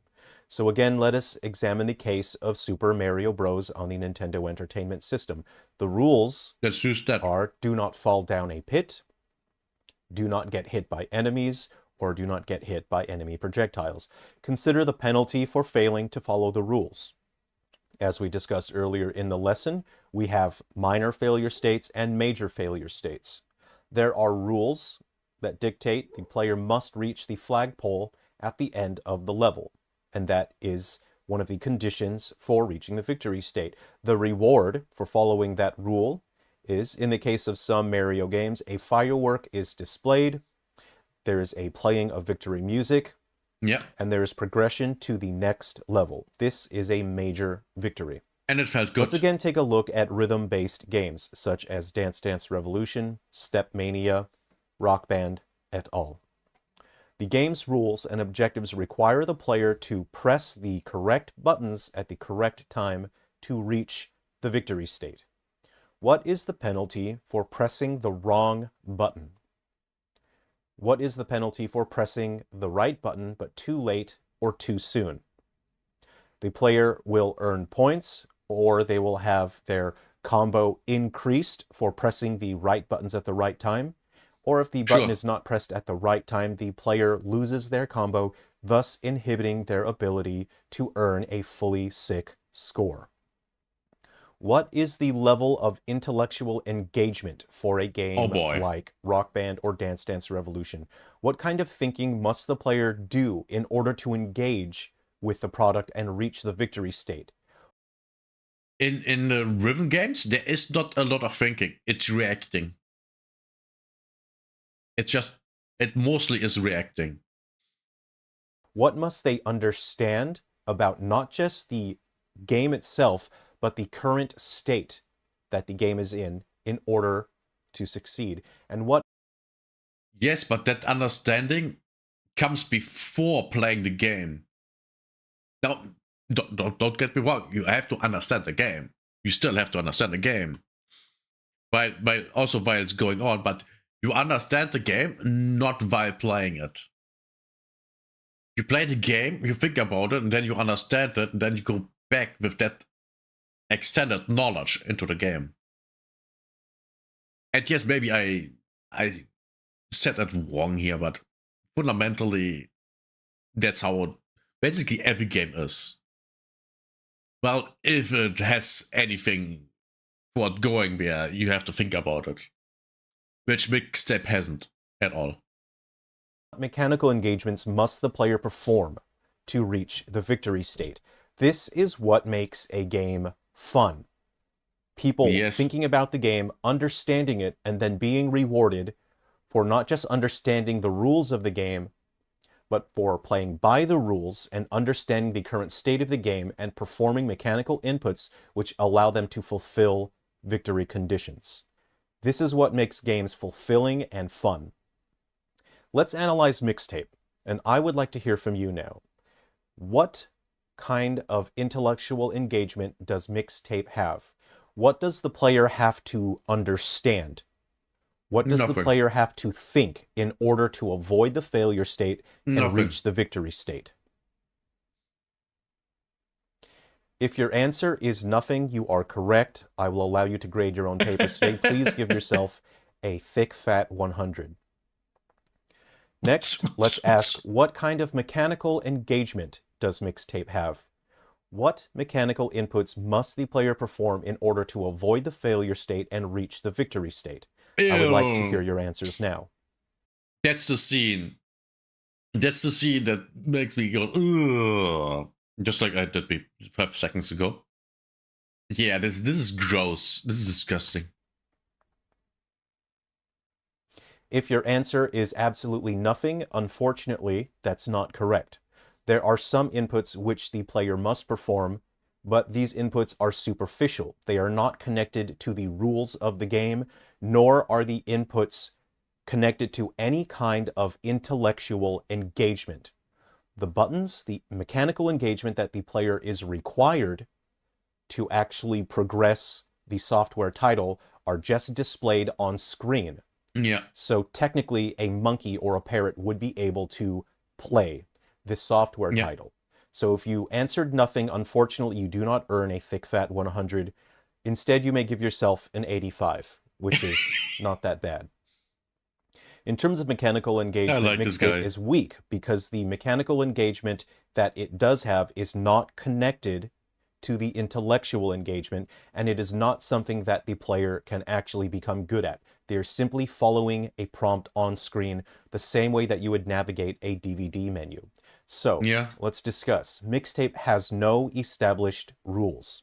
It has no way for the user to engage on an intellectual level, no way to gain proficiency, no way to be good or bad at following the rules and performing mechanical engagement. Which There is is not no way surprising. to understand what the game expects the player to do. And this brings us to our third and final type of engagement, and that is emotional engagement. There's none. This type of engagement is less tangible than the first two. In the past, in decades past, emotional engagement was used to enhance the overall experience. Yes. In the 2010s and 20s, emotional engagement is used as a total replacement for intellectual and mechanical engagement. Yeah. It is used as a way to manipulate an audience into thinking they are having a positive experience. Yeah. In essence, it is a brain hack. In general, this approach to game design is employed by people that do not have a competent and full understanding of game development and design Yeah. philosophies. Makes The sense. core experience of Mixtape relies entirely on emotional engagement that Yes. is entirely unearned. It uses the idea of 90s nostalgia, and it uses vintage music that people know and already like. And this is Yeah. unearned emotional engagement, and unearned emotional engagement is manipulation. Those are the topics that we have to discuss today. I hope you have found this digestible great. and useful to you. We will now assign the homework. Please find the download form for I the will do homework it. in the description. Just like in In the school. homework, I want you to fill this form out for 2 games of your choosing. So pick 2 games. I want you to identify and describe the failure state and the victory state for those 2 games. Are there minor failure states? Are there major failure states? Please identify and describe that. Next, I want you to identify and describe the intellectual engagement and the mechanical engagement of those 2 games that you picked. Next, identify and describe the value of input. Really, all you must say is, does this have high value of input, or does it have low value of input? Maybe it has moderate value of input, and why does it have that value? And lastly, identify and describe the value of visuals. Does this have high value of visuals or low value of visuals, and why? That is the homework for today. You don't have to do the homework, but you will not be earning points if you don't do the homework. And that is an example of a minor failure. Thank you. I appreciate you attending class today. Take care of yourselves. Be well. Please look forward to our next session at Sungrand University. Be well. Oh, that was so good. Let's do the homework. We take Arc Raiders because that's a game that I play a lot.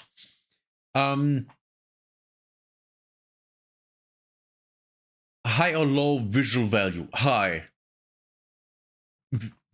Example, shields breaking.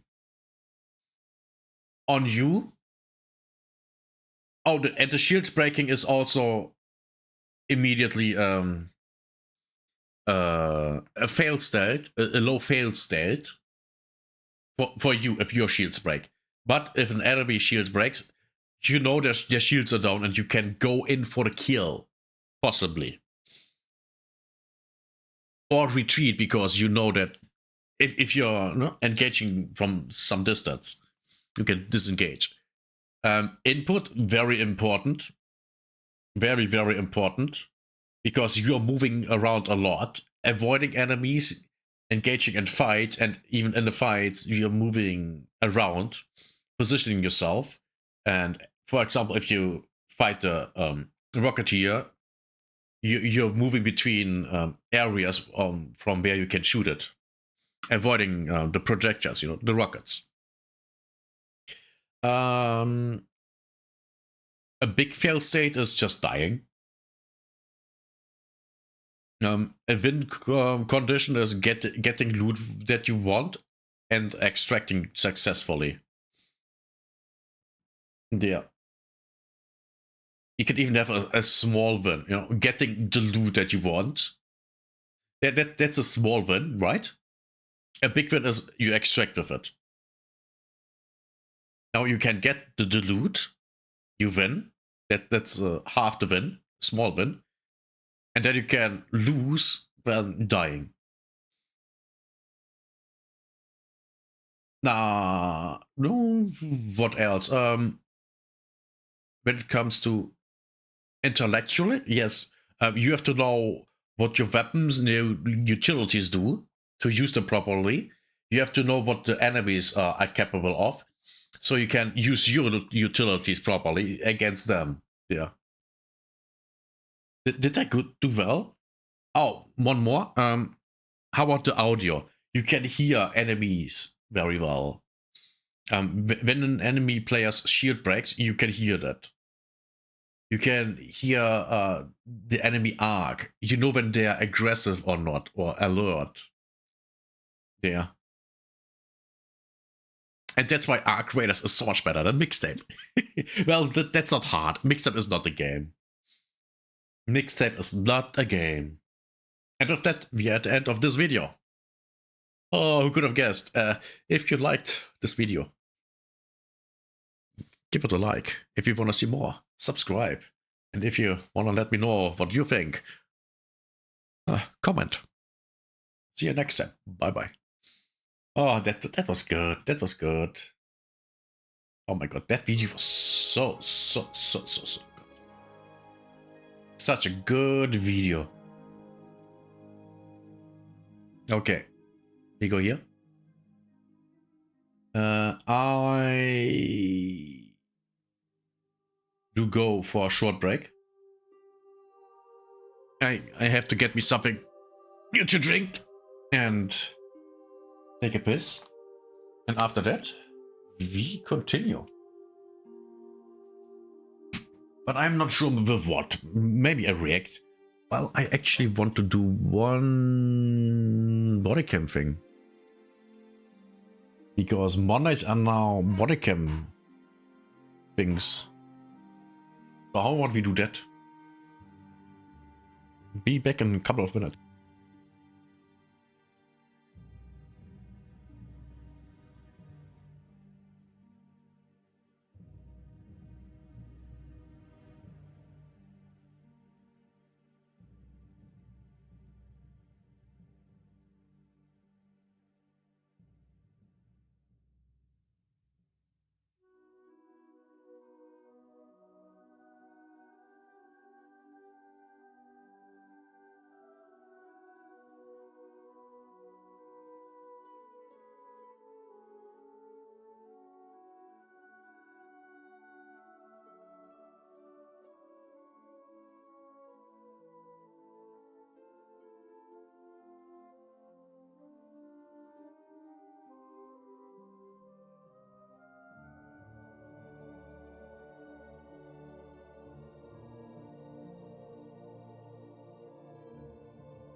Okay.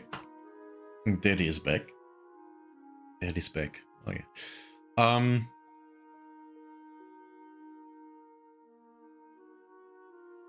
Oh yeah, let's do a J-hole video. We haven't done one in over a year.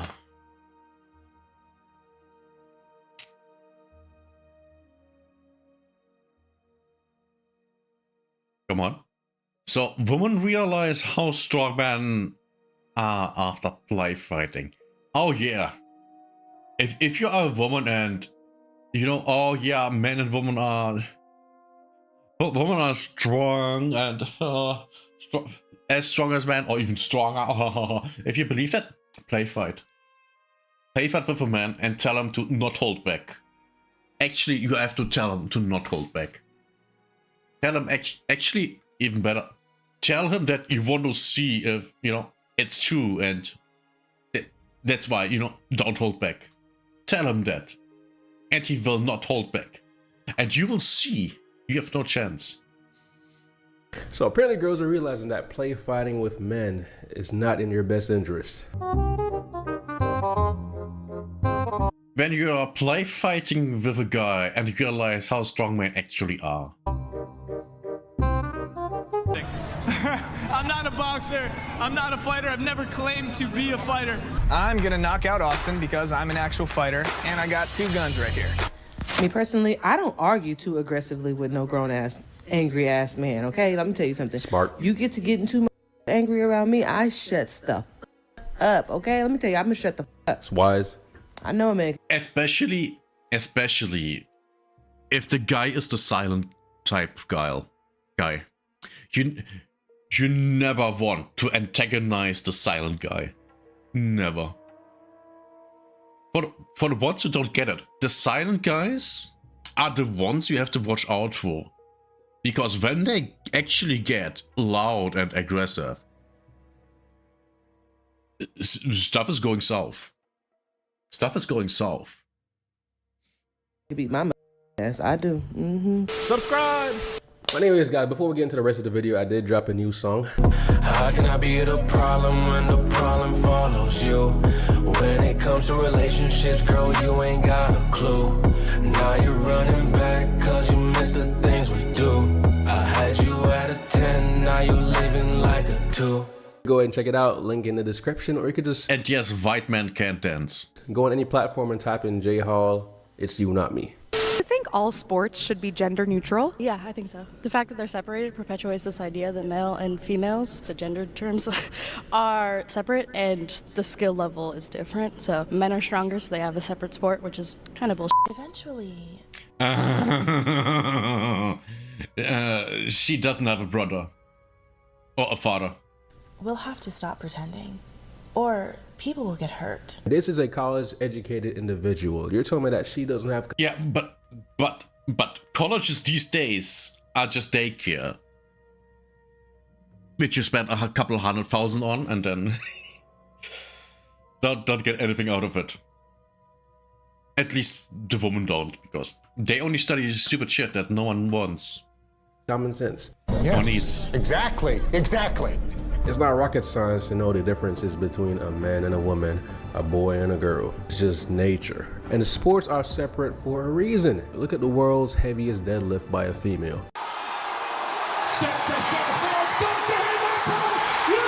700, by the way. Yeah, 700 lbs, which is below 400 kilograms.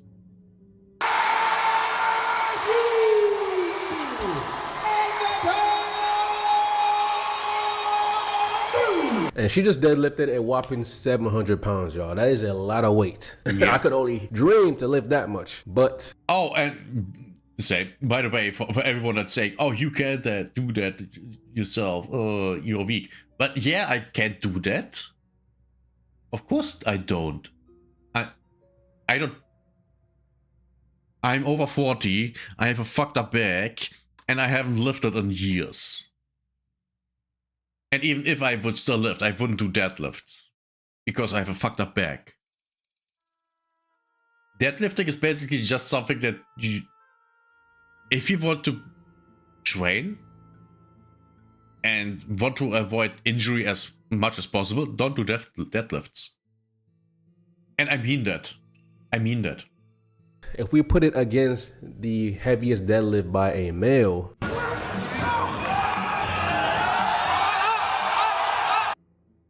468 kilograms. That's 900 and something. That's over 900 pounds.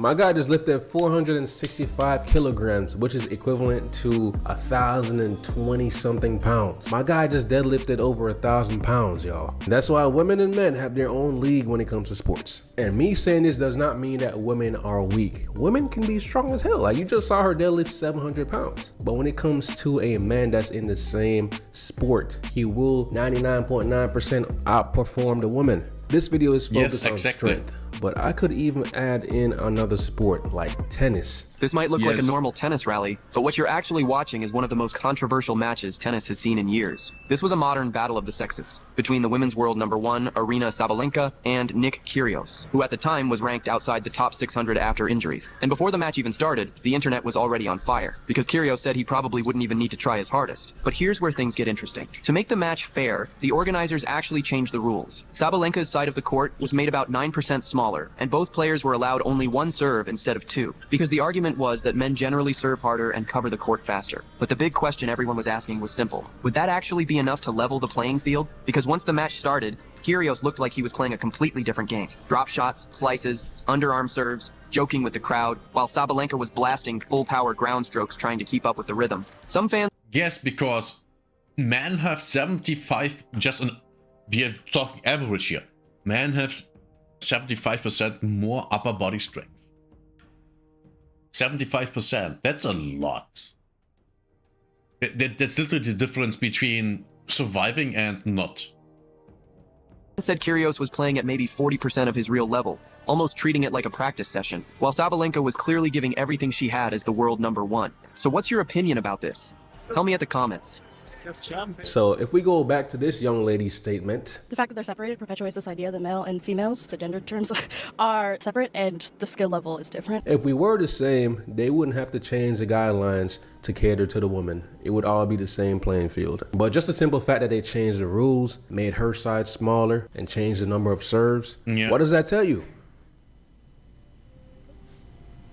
A girl finding out that a man is strong can be a good thing because it actually turns them on. Shows that they can protect them. Oh yeah. Oh yeah. If you're stronger than a woman, and she knows because first-hand experience, oh yeah, the floor where she walks is wet.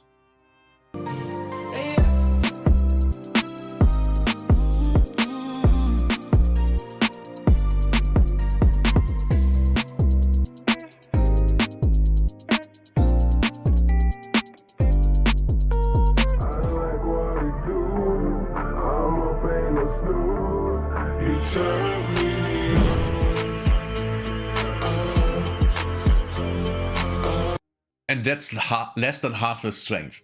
And yes, you might say, oh, but wait, it's half his strength. No, because he's using one side. He has to leverage to the other side, so he can't properly lift.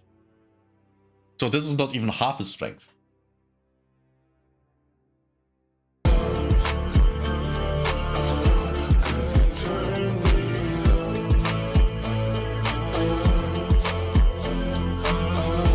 Any woman that's watching this video, I guarantee that if your man can't pick you up, you're gonna look at him a certain type of way. If she can record a video you looking goofy and put it on the internet for the world to see, and then call you an ick. New ick unlocked. Just like this, bro. And look at these women's reaction when your boyfriend grunts while picking them up. What? Catherine, What? What'd I do? Why did you just grunt? No!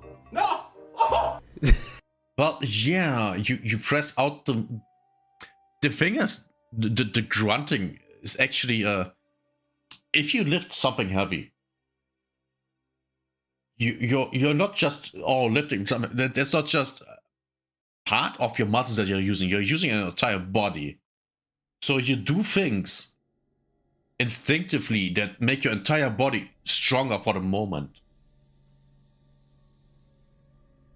And that's why you grunt. You're biting your teeth and then you lift.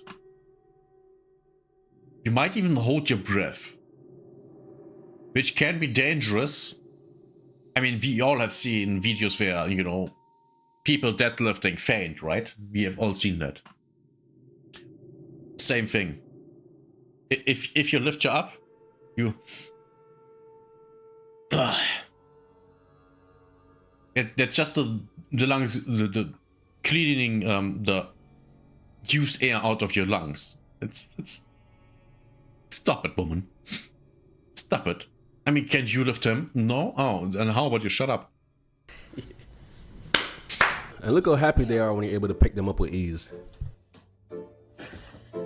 There's something within that action that turns you on. You know what I'm saying? Waterfalls down there.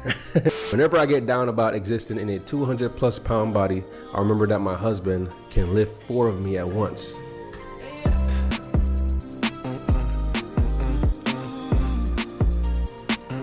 Four or 5 pounds. Hey guys, this is very, very hard to do, man. Very hard to do. My guy's strong as hell. Can't stop it, she throw it back, best believe I'ma catch it when she whining, got me fantasizing.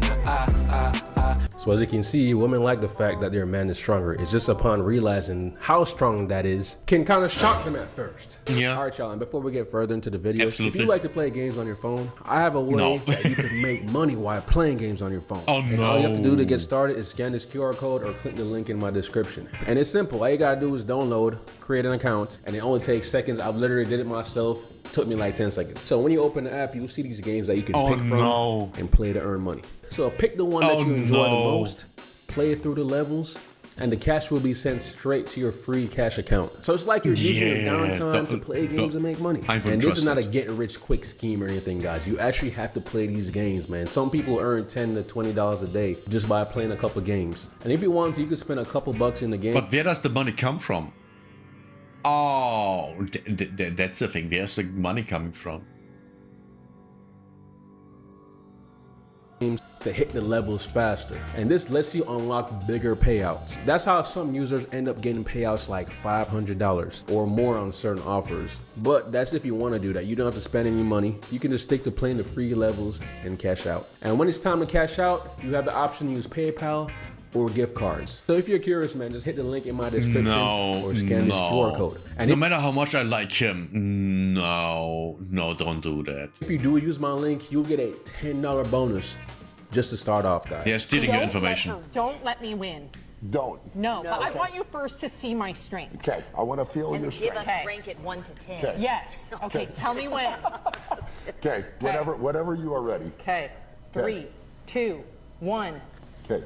Oh, she's making some movement. All right. That's good. Okay, now you go. Okay. Oh, I don't want to hurt you. Well, don't hurt. Okay. Come on. That's good. So what I would do is I would come out into your fingers. Okay. And then you feel that where it feels weaker as I get out there, and then I would pull you over here. Oh, so you would. He knows technique. So you would be. He didn't even do it yet. He's just explaining how he would do it because he literally doesn't want to hurt her. Man. We all remember the phrase in you, gentle giant. Okay, kind I'm doing this, to go into me, and then I would just pull back into your fingers and then come here. Oh, that's a technique. I'll be using that. See, there's definitely techniques to arm wrestling, but I feel like the strength gap between them is so massive. Like of my course. dick, that his arms are about 4-5 times her size. She has no chance. And that's just his arms. I mean, just look at this difference in size. even if she was to use those techniques, he would still easily overpower her. Because you'll come a time when technique can't do shit if the opponent is just that much stronger than you. The clip I had in my last video demonstrates this perfectly. Yep. She got this man in a hold. He got up with her on his arm, drank some milk. He drinking milk. My guy getting nutrition. And went back down on the ground.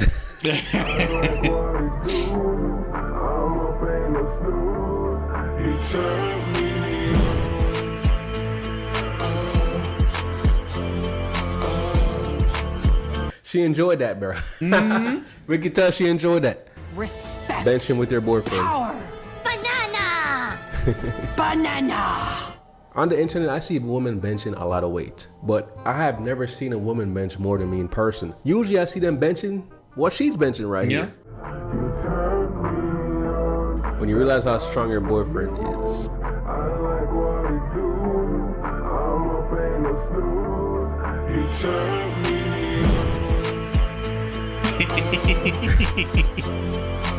Yep, it's about right.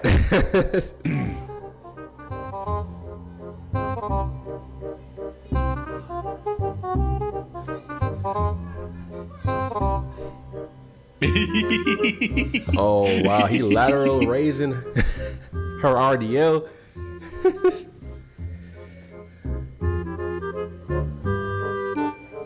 Oh, he's shoulder pressing it now. Yeah, shit like that is funny. But nonetheless, though, he's strong because the lateral raise 60 pounds is no joke. So I got a 30-pound dumbbell right here. Yeah, that shit is Not too hard. bad. Yeah, I could probably do 60. The top 10 most frustrating experiences of all time is working out with a man, because we'll be like working out together. I'm like, oh my god, I'm hitting a PR. This is insane. I'm lifting so heavy. And he'll be like, okay, it's my turn, and add like 2 plates onto it.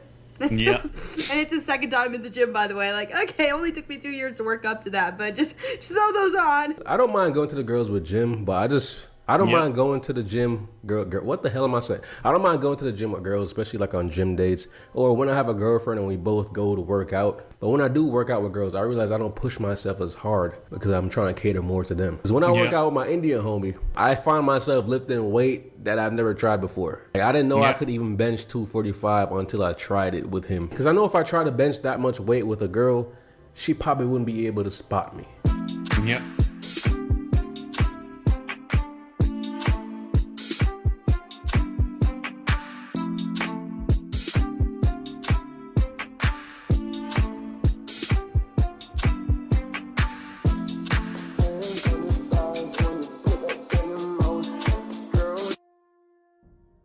That's these weights combined weigh might weigh way more than her.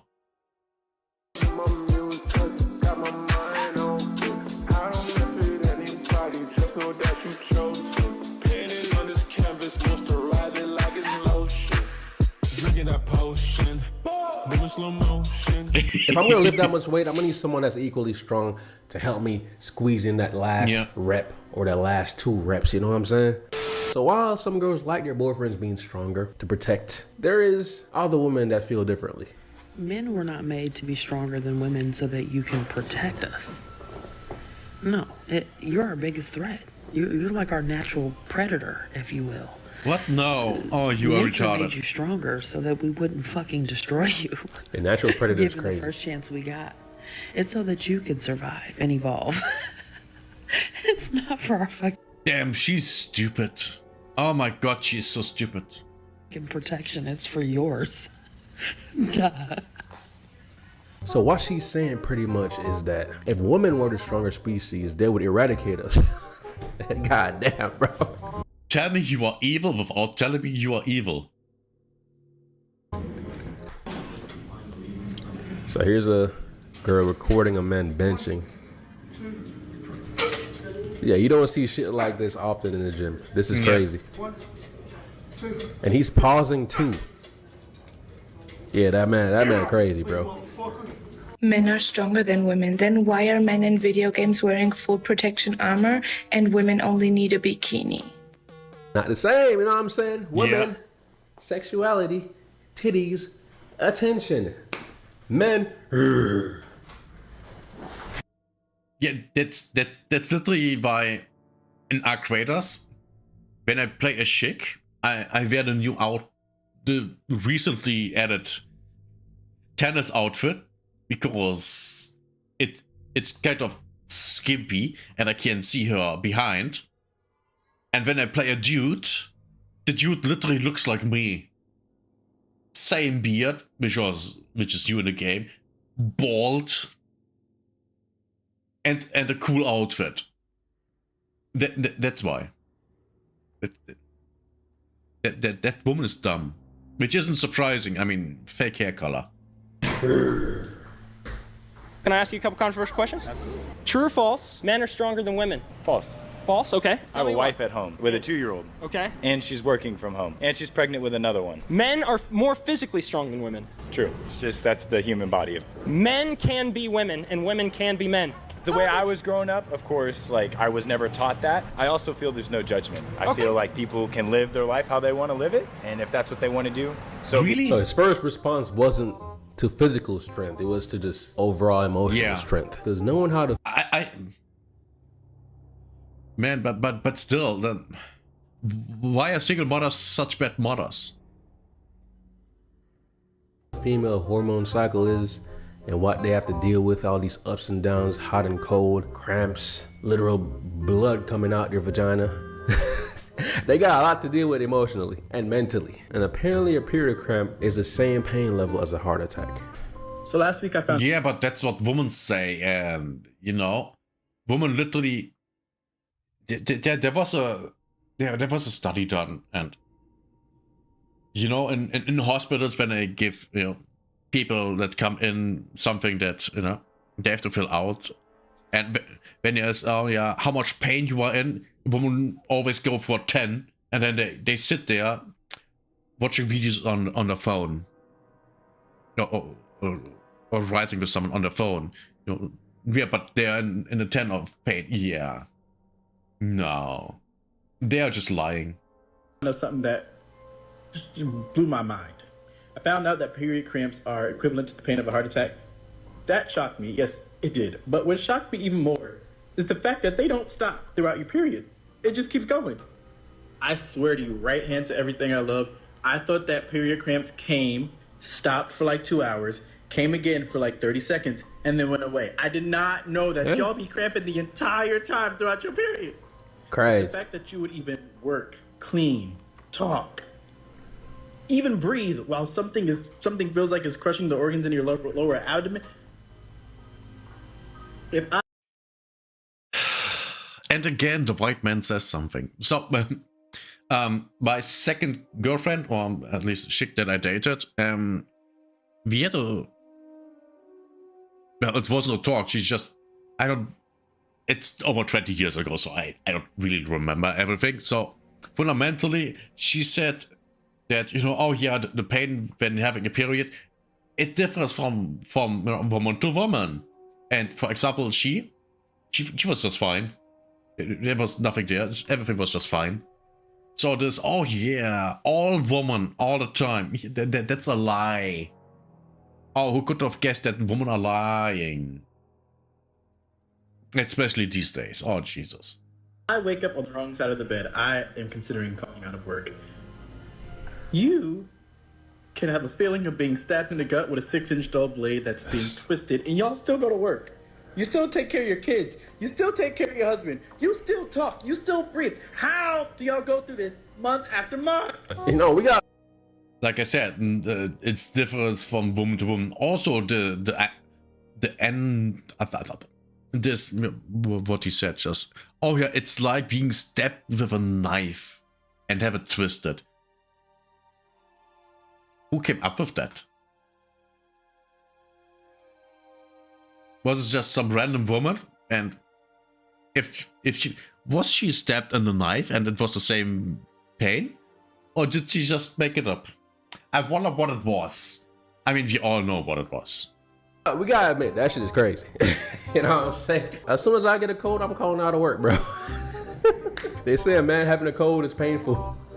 I remember my ex had a really bad headache. Like I'm talking about 9 out of 10. She would describe the pain to be like a 9, right? But then she wouldn't act like it's a 9. If I had a 9 headache, you will see it, bro. You will see that I'm in pain. I couldn't talk. Probably be in bed looking like a zombie and shit. But she has a splitting headache and was still functioning. That's why I say girls probably have higher pain tolerance than men, from what I've seen. Every so often, I will get reminded when I have a male client how strong men are compared to women. And I'm not saying that women are weak. I've been working out for like consistently like maybe like 2 years. Like I've gained a lot of strength over the years. I think it's crazy that a man can literally walk into the gym day one, like literally like probably 17 years old, like never touched a weight before, and easily do my weight or more. And then talk about a man who's like 6 feet tall and like maybe like 200 something pounds, easily lifting double what I weigh. Like no experience. I'm like, Jesus Christ. And like my male clients, I literally have no idea how much they can lift. With my female clients, I'm like, okay, this is what I can do, and I know you can probably do like this or like a little less. But male clients, I'm like, your guess, because I don't know. If I was a girl, I'd probably be pissed too, because I'm over here putting in years of work just for a teenager to come lift the same amount of weight with one arm tied behind his back. That shit crazy. Me personally, I don't argue too aggressively with no grown-ass, angry-ass man, okay? Let me tell you something. Smart. You get to getting too angry around me, I shut stuff up, okay? Let me tell you, I'm gonna shut the up. It's wise. I know a man could beat my ass. I do. And some of y'all women really think that y'all could beat a man up at the peak of his anger. Yeah. Right. Yeah. It's very unlikely, okay? These is like gorillas when they're mad, okay? No, there's no way. They literally have like testosterone. Ain't no way I'm finna just get in the field with no grown ass man. I'll shut up. I got no problem shut up. I will shut the up. She get a little too angry, too heated. I just, you got that. You got that. I will leave. And that's smart, man. Knowing when to de-escalate a situation is very wise, man. Because I don't want to get too personal with this, but that's why I tell my mom sometimes. Because my dad can be a hothead at times. Yeah. And when he gets really angry, my mom will keep talking. Yeah. Keep yelling never at shit. do that. Mom, chill out. Chill out. Because I don't want nothing going on when I'm not there. You got to know when to de-escalate a situation. You got to know when to shut up. Jesus. I'm not going to lie. It's still strong lifting all that. You had me fooled because I'm like, ain't no way the bar's that long. That one was good.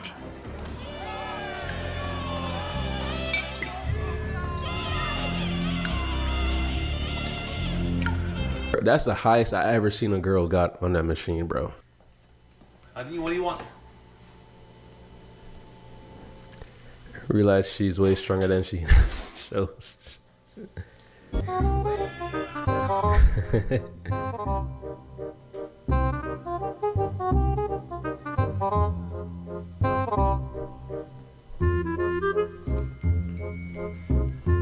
Yeah, because she wants you to do the stuff.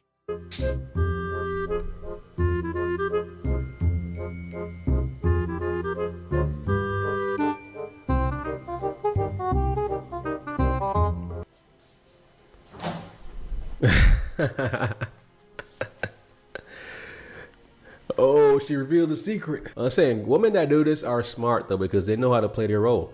Yeah. They want their man to feel like a man, because we like to feel needed as a man.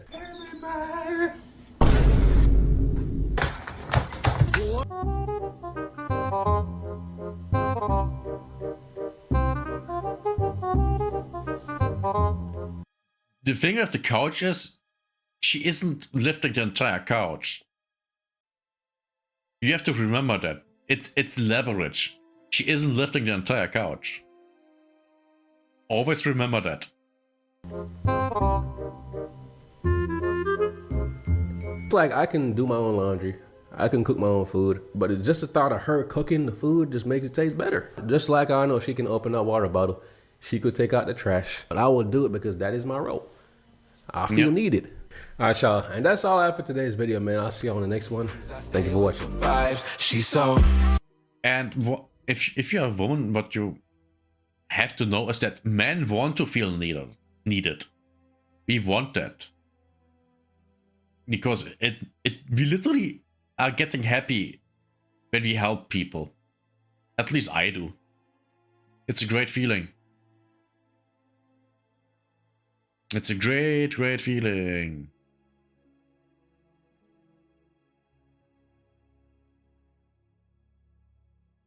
Yeah, we already did one.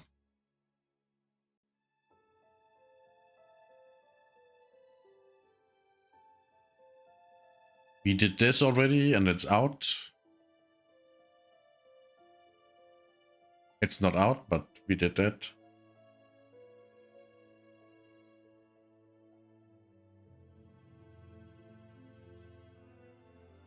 "90 minutes, yeah, that's maybe a little long.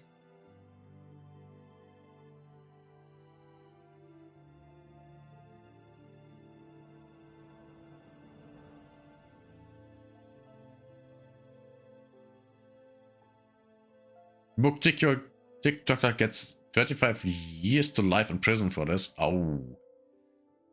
What did the retard do? I wonder.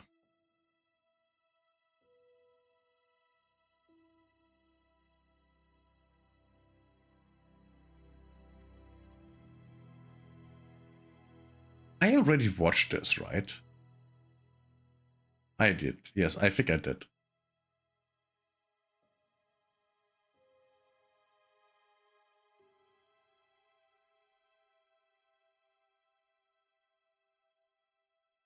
So... More Server Slam highlights from 6 months ago. What the fuck is... Why is that even here?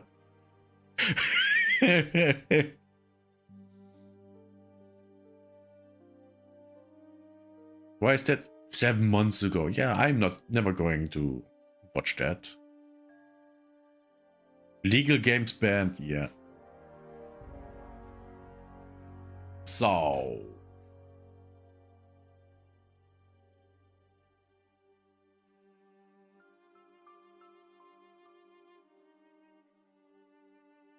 How about this? Evil Karen hits a mother and 2 babies, then drove away. How about you watch that?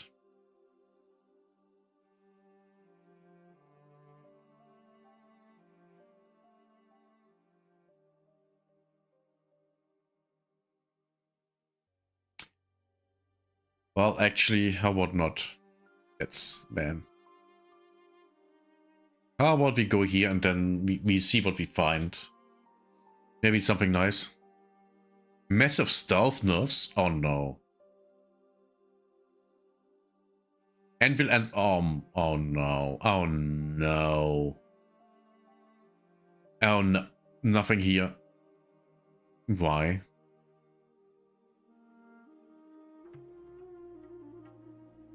Did they post anything on the Discord?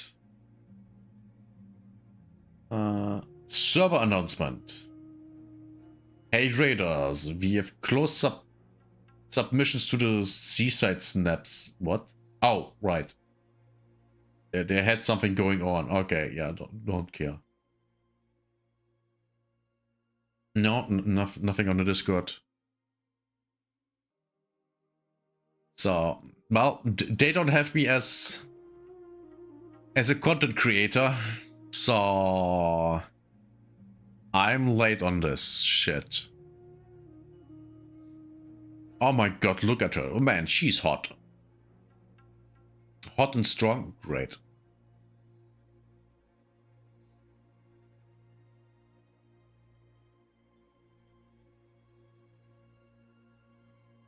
High School Boys, written by a woman. Oh no.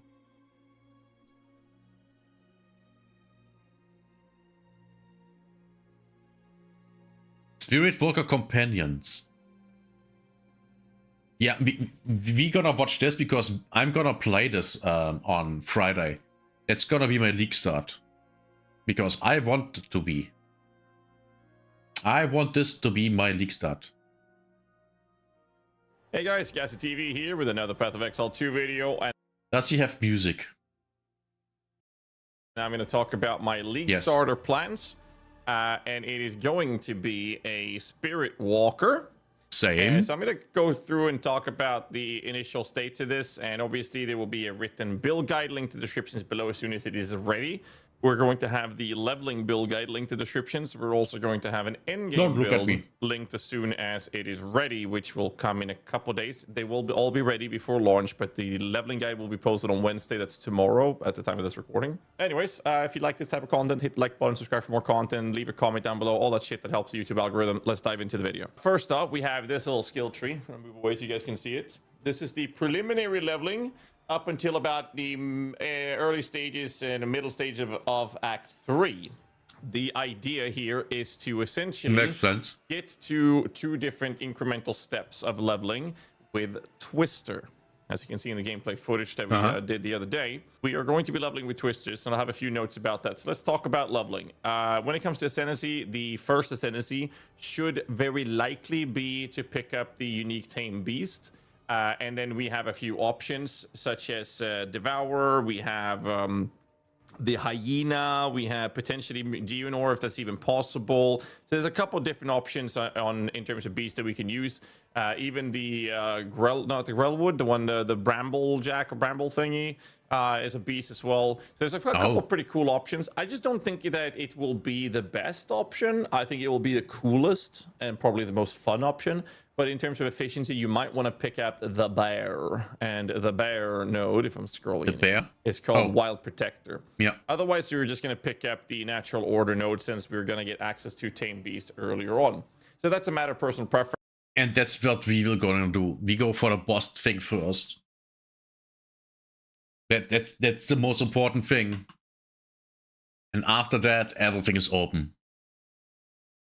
You could also do the owl node and Ascendancy, but then you have to respec that later. The reason we don't respec into minion leveling until Act 3 is because we want to kill Ignak Duck, the Axak Bog Witch, in Act 3, and this is also where we can then pick up our second Ascendancy before we do a transition, because we'll have more spirit, allowing us to use a percent of that spirit for Tame Beast, and using the remaining spirit that we have access to for the access of a rare Tame Beast, for example, or even Wolfpack, which we do get access to from the Axak Bog Witch.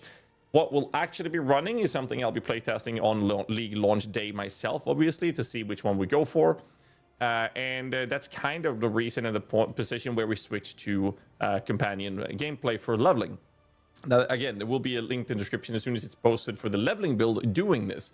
However, for a speed process of leveling the fastest, I think we can all agree that Twisters is just very broken and overpowered. It just shits on everything. It's absolutely wild. And to do that, we also have a leveling guide that is exclusively not going minions. It is going for Twisters all the way up to 70 something in our build guide. That will also be posted by Wednesday. That's the day after this video is recorded. So that will be available. However, to talk a little bit more about the leveling, it is fair to point out that the first 5 levels is a little rough. When it comes to most of these melee leveling in general. Twisters is probably one of the smoothest I've had, but it's very important that you use your transmutation orbs and augment orbs on the weapon that you have, or if you find a new higher base spear, you want to use it on that. You want to make sure that you definitely look at both rings as well as gloves, trying to find as much flat damage as possible. I think I will not go with tornadoes. Or if I go, I will make them deal extra cold damage. Flat damage is king for this build.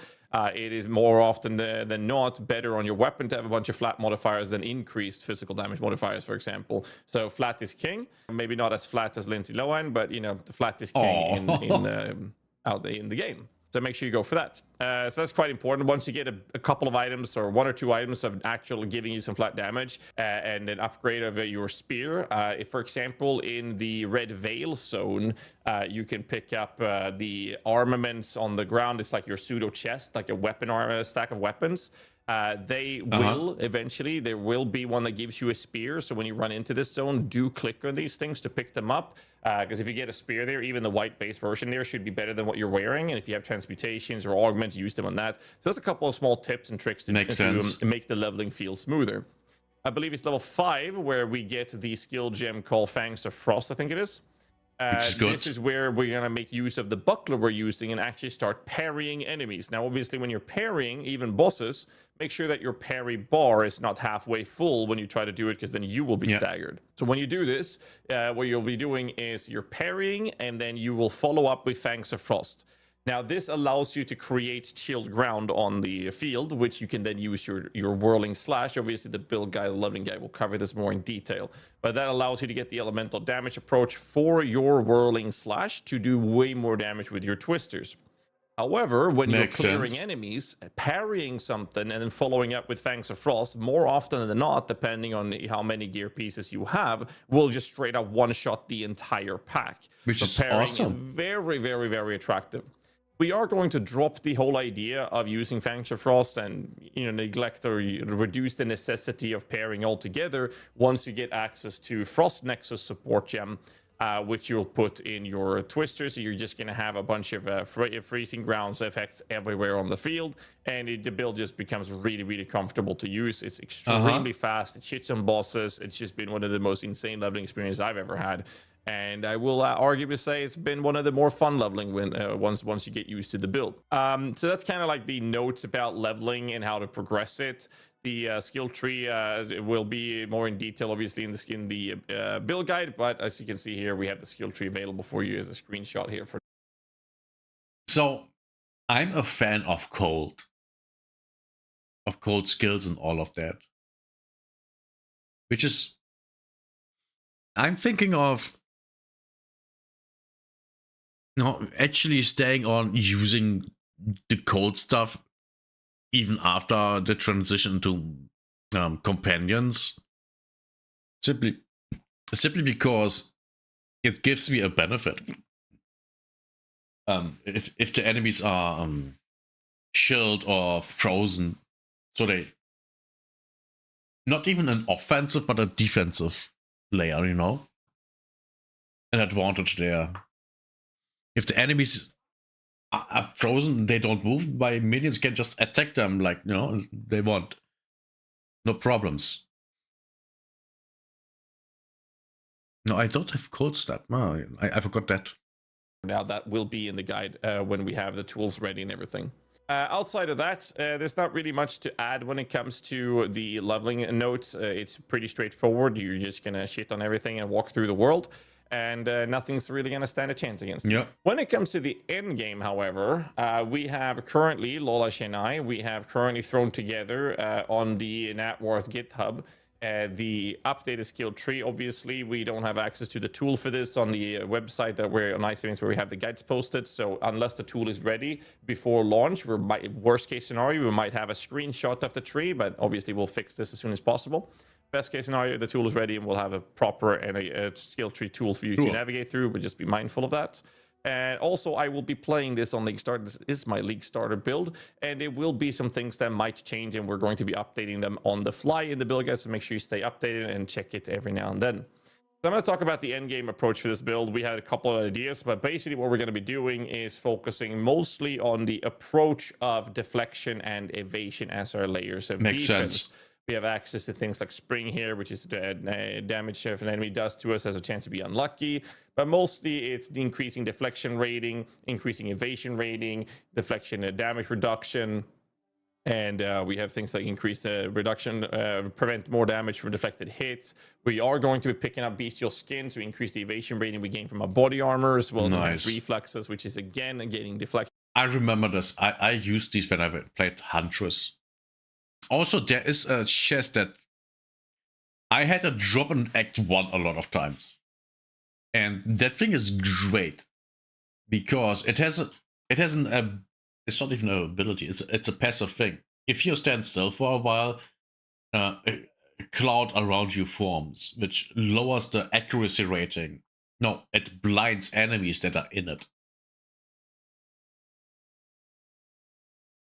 I would like to get that one and then later upgrade it with the new crafting system and make that my new make that my end game chess piece. But we will see how things go, right? based of our evasion rating. So it's all going to be focusing on as much damage avoidance as possible. And then when you finally do take a hit, we want to mitigate as much of that damage as possible. The ascendancy nodes I can cover first. We are going to be taking Natural Order for the Tame Beast unique boss. I don't know which boss we're taking until we get to playtest.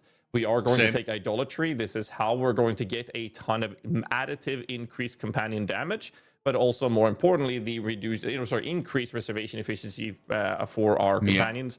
And we are very likely going to using at least a couple of non-idols on the gear, is to be expected. That will lower our resistances. We have to be a little mindful of that. Yeah. And the last two ascendancy nodes will be Wild Protector for the bear, as well as the Kathas Balance. I'll talk about weapon choices here in a bit, but most importantly, that's kind of like the defensive approach to the build. When it comes to utility and offense, since scaling our damage is not something we'll be doing, we are going to focus on buffing our minions' damage output, debuffing the enemies to increase our minions' damage output, and focusing on that. That means that the nodes in the start is basically just going to be evasion rating into the utility ones, such as movement speed nodes instead. And then we're picking up things like increased evasion movement speed. We have movement speed for our minions, for example. We have more deflection nodes here. We have a defensive modifier for chaos resistance and LRS for our companions. We're also running long distance relationship for presence area, we increase area effect to potentially use the minion splash support. We'll know this as we go in and playtest this. Obviously, to increase the radius, we're going to have that through Bond of the Ape as well. And I will not be doing an Infernal Legion with this, which is a lot of these nodes are very, very good for. And then obviously we are going to be taking some other offensive minion nodes, such as the increased attack speed for them here. Bond of the Wolves gives us the chance for the minions to get onslaught on kill. Not for bossing, obviously, but it's pretty nice for clearing. And then we have more companion nodes for defenses. Obviously, companions gaining our strength is nice, but captivating companionship is a defensive node for us as well, which is really, really effective. We have nodes such as Bond of the Owl. This is not the greatest node out there, but it is a lot of damage. Adding companions, getting a percent of the damage is extra cold, including the small nodes beforehand. We have Nourishing Ally, which is a minion defense HP recovery. We have Sigim for increased damage against immobilized enemies. We'll be picking that up as a value spot. And on the north... That node, 60% increased damage against immobilized enemies. That's where you freezing the enemies comes into place. That thing is good. The eastern side part of this little pathing, we have the same thing as damage is extra, but we're doing that with Chaos through Bond of Mamba. Trusted Kinship for obvious reasons. In the early stages, I'll talk about the weapon. We will be using a Rare Scepter, obviously. And then we have the last companion nodes, which is Inspiring Ally, that gives us increase in reduction of companion damage applies to us. We're not really going to utilize this.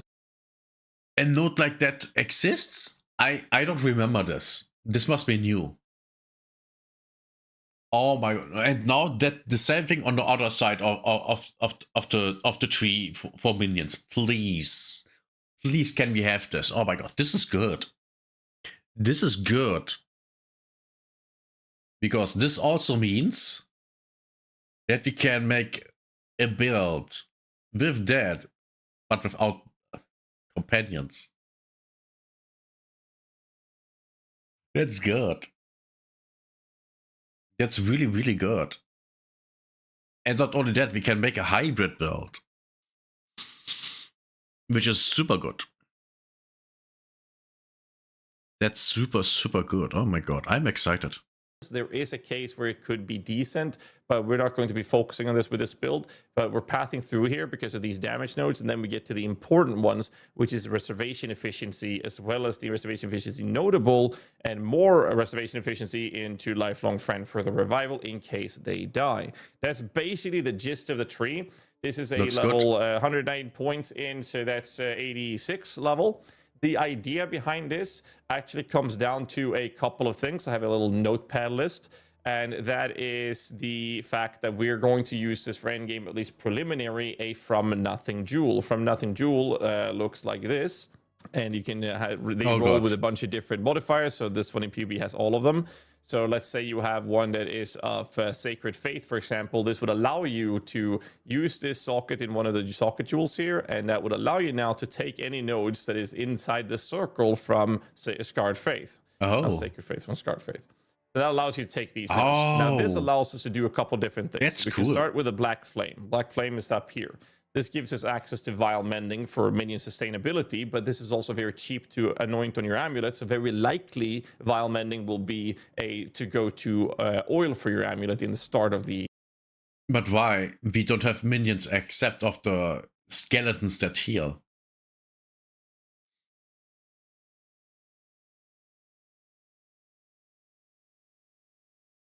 Which, okay, them surviving longer, yeah, makes sense. Endgame. And it gives us access to Entropic Incarnation, which is a little bit extra chaos rest, but adds additional physical damage as extra chaos. This further allows us to look into things such as using Despair Curse, as we already have Fizz's extra chaos from the, or damage extra chaos from the tree in the southeastern corner. I think this one is pretty decent.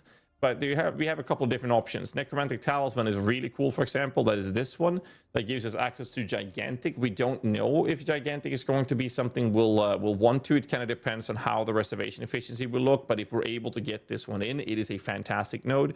It also gives us access to Regenerative Flesh for minion defense and the small life and minion damage nodes. That's what we can get access to from Nothing Jewel for that. Pain Attunement is... Wait, companions count as minions? Is that new? Because I don't remember that. Because they literally are companions and not minions. So I'm kind of confused here. Is another great one. If I can find where it is. There it is.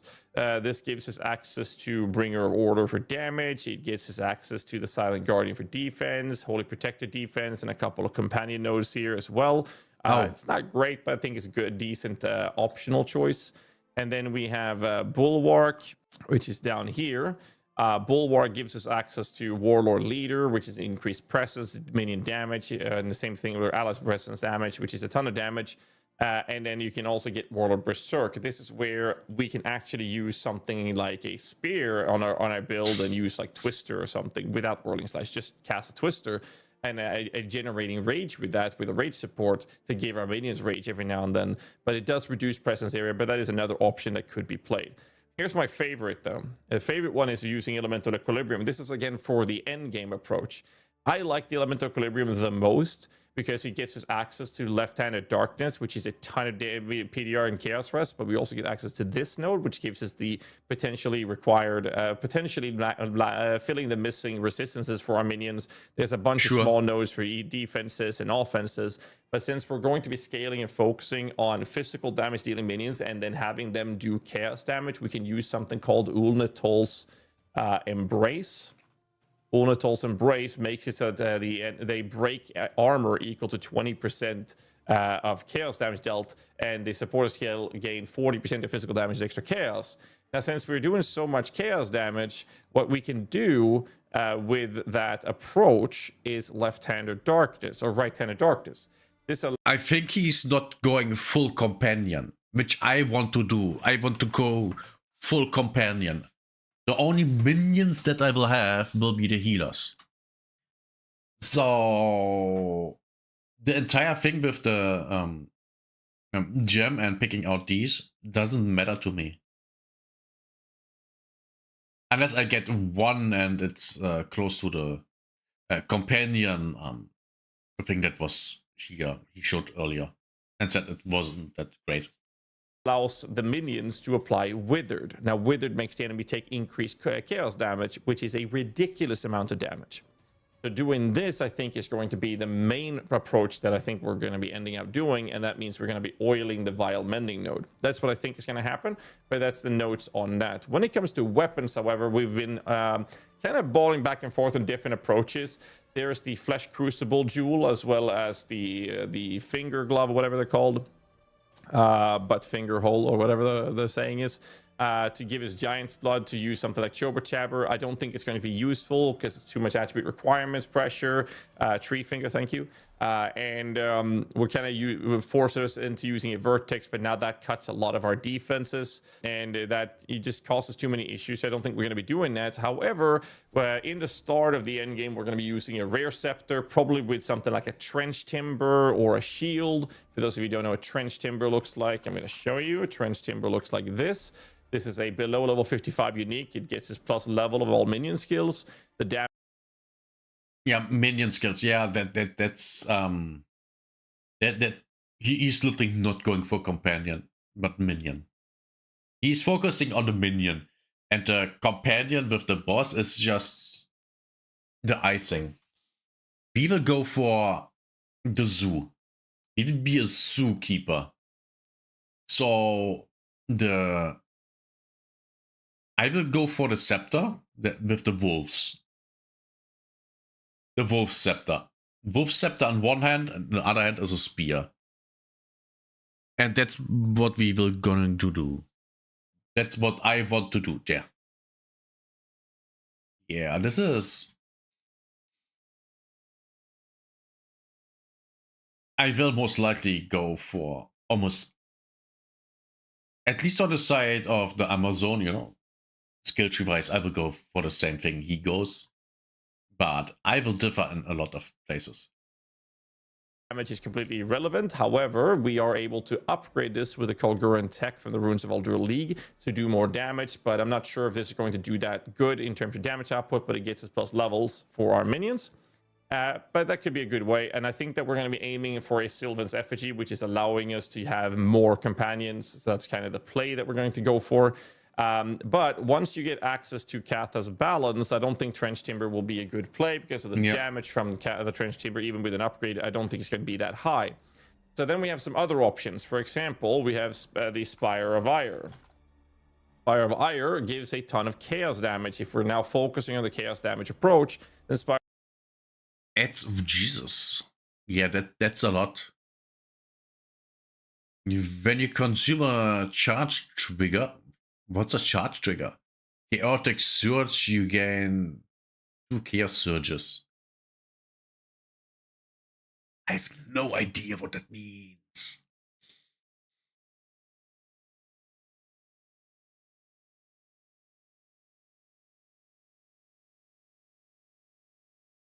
I guess I use the scale here.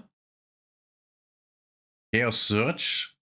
Then I can gain charge trigger? I don't know. I don't know how this works, but this looks good. This looks good. Now the damage is a little low, but we can upgrade that with the Kolguran thingy. Oh, and that thing doesn't have a 20% quality. So 20% quality on it, then the other thing, and then this thing is great. Fire can do really, really well. Another option when it comes to spears is obviously just using a rare spear. The problem, I think, is what's going to happen is high-end damage-dealing spears is very likely going to be very, very, very expensive because of twisters. So I don't think the rare spear will be a good call. The other approach is obviously a rare mace as another option that we can run, and I think that's where we're going to end up. But a upgraded trench timber, we'd have to see the stats and whatnot. We have the possibility of getting the Kolguran unique modifier out of a unique item as a socketable to put on something. So the weapons and everything, these things will be updated on the fly as we're playing in the league launch come now on Friday. Now, I would like to know if you can use 2 scepters at the same time for their buffers and the spirit, because man, of course that would be for a minion build, right? Not anything else. Pure minion build. You're basically just casting, I don't know, can you even cast if you have only scepters? I don't know. Would need to look it up, I guess.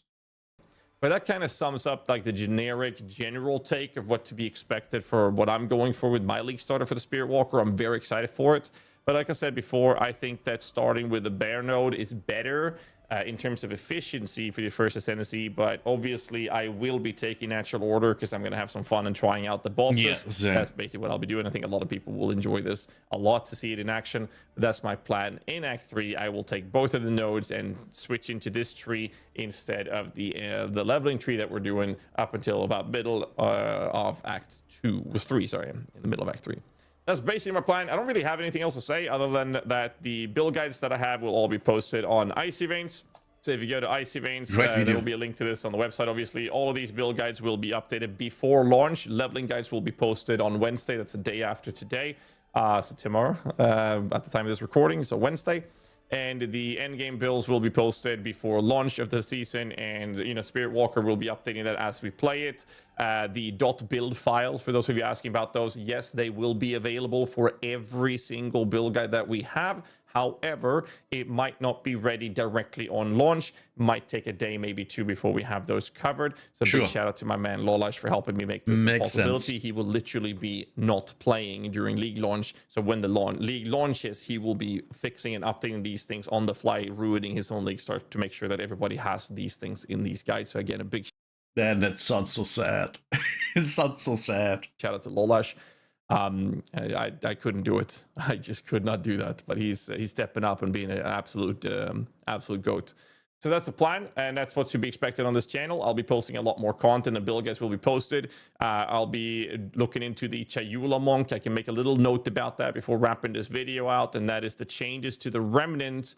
It's now reworded saying remnants that you create have increased effect, which is an indicator that the concern we had about the remnants not working on the Chayula Monk was going to be that good.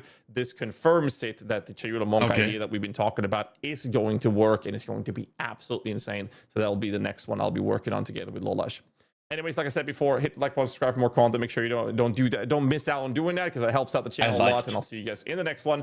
And let me know in the comments what build you guys are planning on starting off with the 0.5 league launch. Until next time, as always, stay safe, keep rocking.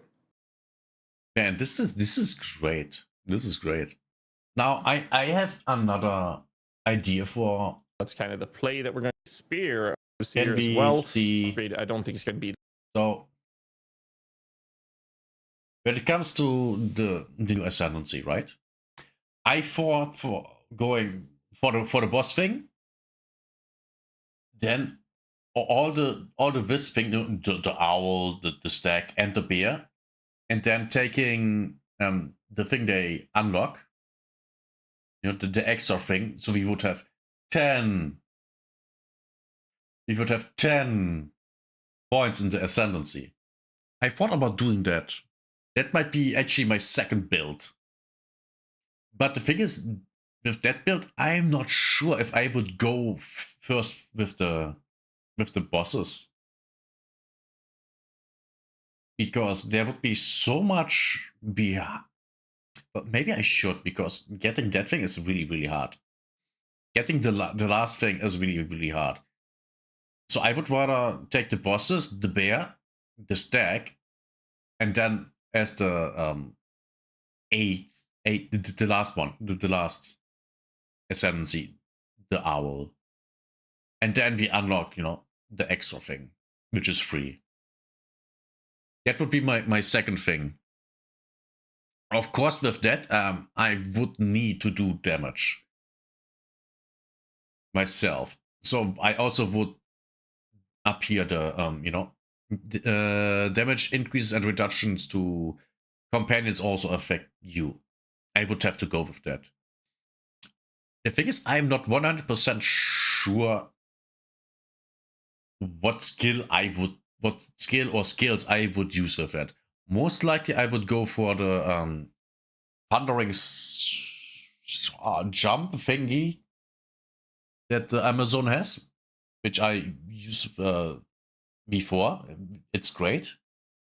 I would make that ancestrally boosted thingy. I give it AoE.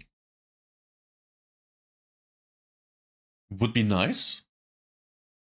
And I'm not sure for the main things. I could go for lightning spear, but I'm kind of I did that. And I got bored because everyone did that. And yes, that was one reason why I got bored. Everyone did that, and I was like, yeah, oh, great. I'm not a special boy anymore. But yeah. I'm thinking of going for actually... Well, actually... I could go just for spear throw, which is the standard attack with spear. And I could give it chain and cold damage. And then increase chill and freeze build up. It could work. Of course, I also need massive attack speed with that. More than damage. For damage, actually my companions will do that. Oh my god, I have a build. I have a second build already. Yeah, that's going to be it. And maybe I do the main cold spear throw, which is one of the last ones you can get. I don't... Icelands. I think it's Icelands. That thing. Would be cool. Would be cool. Maybe I should do that instead of the just companions. I'm not 100% sure. But the thing is, the thing is, I literally can decide when I do the ascendancy and, you know, have to choose the first one. I literally can decide it then. Or not even then. I can make a decision and getting the third ascendancy. That's how far they are equal. Until the third ascendancy. Then the split in different builds comes actually up. Oh my god, I'm so looking forward to this season. Oh, this is going to be good. This is going to be good. Really good.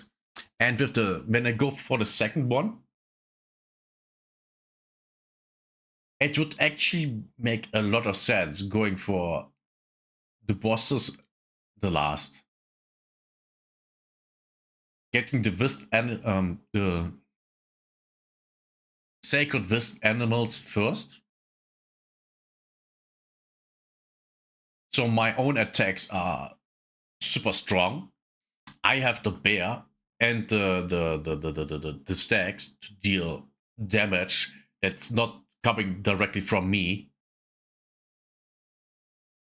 Oh my god, yeah, this is good. Both ways are good. I think both ways will be really, really strong too. But we will have to see, you know, when we are there. Man, this is so good. Okay.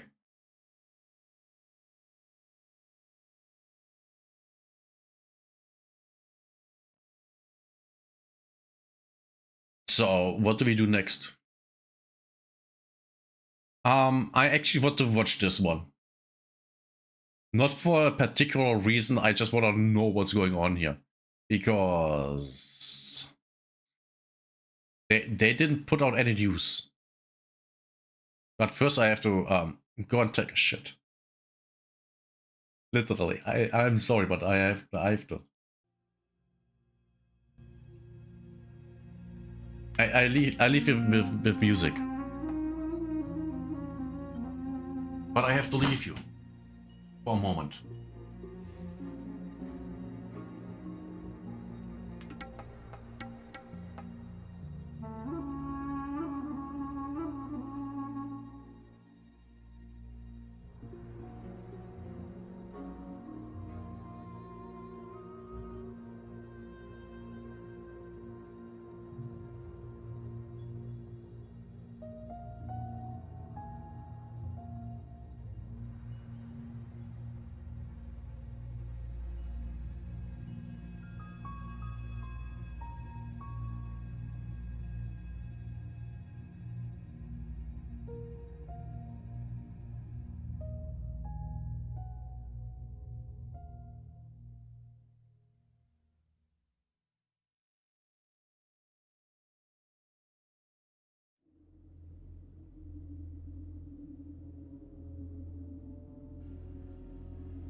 Okay, I'm back. And while I was, while I was doing it, we are doing 2 more videos. Number 1 this, and the next one is a bodycam video. Yay! Excitement. So exciting. So exciting. Okay. Here we go. First this one. I want to know what's going on. Okay then, Raiders, we are back. We've got loads to go over today, as it appears that players are noticing stealth nerfs inside of the game, including one to the Anvil. We're also seeing some more coming into places such as the Seed Vault, which is currently of a red loot section. We've got loads to talk about with regards to that one, as well as a new duplicate. I think I never found actually really good loot in the Seed Vault. I mean, I found lots of seeds, but that's literally it. Glitch, and we need to talk about decks. Loads of topics in this one video, so hopefully you guys do enjoy it. Make sure you navigate the video via the chapters down in the description, but let's dive into it. If you haven't already, smash that beautiful like button and subscribe. For the ones who don't know, decks are their battle pass, and with this expedition, that one that got out, and we are currently in this season, didn't get one. Yeah. Post notifications turned on, it'd be greatly appreciated. Make sure you check out our incredible sponsor, GamerSups, the company that offer esports athletes and gamers alike with the most effective and healthy energy drink option, and we've got new bundles dropping all the time, so make sure you check those out via the link in the description and use code CloudPlays at checkout for a cheeky discount. Not only that, but we've also got the giveaway happening here on the channel, where we are giving away free copy of the game, or if you've already got it, then free Reddit tokens instead. So with that being said, head down to the comments and put in any kind of love heart and share this to another raider, and it'll enter you in. With that being said, though, let's dive into the game and see what's happening right now inside of Arc Raiders. So starting off, we need to talk about the stealth nerfs in the game, as some of you guys have noticed a very, very large one. We were talking about this live on stream yesterday, as we managed to have a bit of an accuracy issue happening with the Anvil, and it appears that it's not all in my head. This post right here managed to go up on the Reddit, stating, to those asking if Anvil got stealth nerfed, it did. There isn't much else to say. I've seen a few people asking if the Anvil's accuracy got stealth nerfed, and someone who used it in 95% of my matches. The first couple of months that the game was out, it definitely did. I used the circle reticle, so it was pretty easy for me to immediately tell without even shooting. Good to know. It's almost double the size it used to be. Embark is balancing Arc Raiders around people that don't do anything but play it all day, every day, and it's almost cost them a crazy amount of money. If you... Yeah, that's stupid. You don't never balance your game around the top percentage of people. Never do that. That will kill your game. Look at the finals that they... That's what Blizzard does with all their games. And, just look at them. Obviously don't care about their games turning to S and everyone abandoning them, though, as long as they make a decent profit. What a joke. Now, I don't agree with that one overall. I'm not too sure that that's exactly what it is that Embark are doing. With their 6 monthly cadence, I actually think that more than anything, they are making sure that they are putting out meaningful updates rather than just putting out half-baked stuff that you guys may well enjoy. Here he is kissing their ass. Because he's, a content creator, and he's partnered with Embark. He's kissing their ass. Joy, but will not last too long. So fingers crossed this 6 monthly cadence actually works in a positive movement. We do have smaller which I absolutely believe. I said that earlier in a video, and I repeated. I think that was the right decision, because the monthly small updates with content, they disappointed everyone. No one liked the content that they were putting out, because it was never enough, and it was a lot of times, okay, it's, whatever. No one actually cared about these small updates. Now, if you combine them into one big update, all of a sudden, yeah, that's something. But what they did so far, yeah, no. It's literally the thing that Grinding Gear Games did with Path Exile 1 in the very, very early stages. They had small updates often, and no one liked it, not even the developers. And then they changed. And all of a sudden, oh yeah, this is great. Minor updates that are going up on a 3-weekly basis now, as confirmed just yesterday. So we'll wait and see exactly how that plays out, but it does definitely feel like that anvil has taken a bit of a stealth nerf in terms of the accuracy. You will notice that a lot of bullets now will just kind of like whiff straight past the target. It's a little bit strange because I don't actually understand as to why, and if that was the case, then I would implore Embark to actually come out and give the dev notes around why it was actually stealth nerf. But there are one more reason to not use it. I mean, I barely use it anyway, so I would never even notice until I use it. I mean, I guess I would like, oh yeah, this is now shit. I don't use it anymore. That would literally be my thought process. I can't hit anything with it, so why use it? Comments upon comments upon comments on this Reddit post of people stating that is all felt the same. It's very, very strange indeed, but it doesn't seem to be the only thing that's actually been stealth nerfed inside of the game, as people are also apparently noticing the seed vault nerf. Now, I haven't personally noticed it because I don't go in there to farm seeds, but this person right here states like, damn, when I hop into the game at my first or second run, I always start with seed vaults. You could get like 80 to 120 seeds and 50 to 80 chemicals or meta per run. This last week I could only find 1 to 2 seed containers per wall and end up with 50 to 60 per run, with the same with the chemicals. I just find it so unnecessary. So it's down to almost half. Okay, got it. In a game full of grind at this point. And the comments again on this one all kind of agreed with it. I haven't personally noticed the change in it, as again, I don't generally farm the seed vault, so even going in now, I wouldn't really be able to say. So this is more a message to you guys to get down to the comment section and let me know if that is the case, and if it is definitely something that is currently an outstanding problem. My problem with the game is that it is grindy. Now, I don't mind a grind. But the thing is, if everything that's in the game is just grinding, that's boring. That's just straight up boring. Now, I don't mind, you know, oh yeah, I'm collecting resources for my workbenches every season. I don't mind that. It can be annoying, but I'm so good at it that 1 or 2 10 hours and I have everything on level 2, some things even at level 3. That's actually easy. It's not hard. But everything else, oh my god, I have to put resources in there that I have to grind. I have resources to put there that I have to grind. That's just boring. Now, don't get me wrong. I like looting things. That's the number one thing about the game that always is fun to me. The looting stuff, you know, the finding good stuff and going, oh yeah, that's great.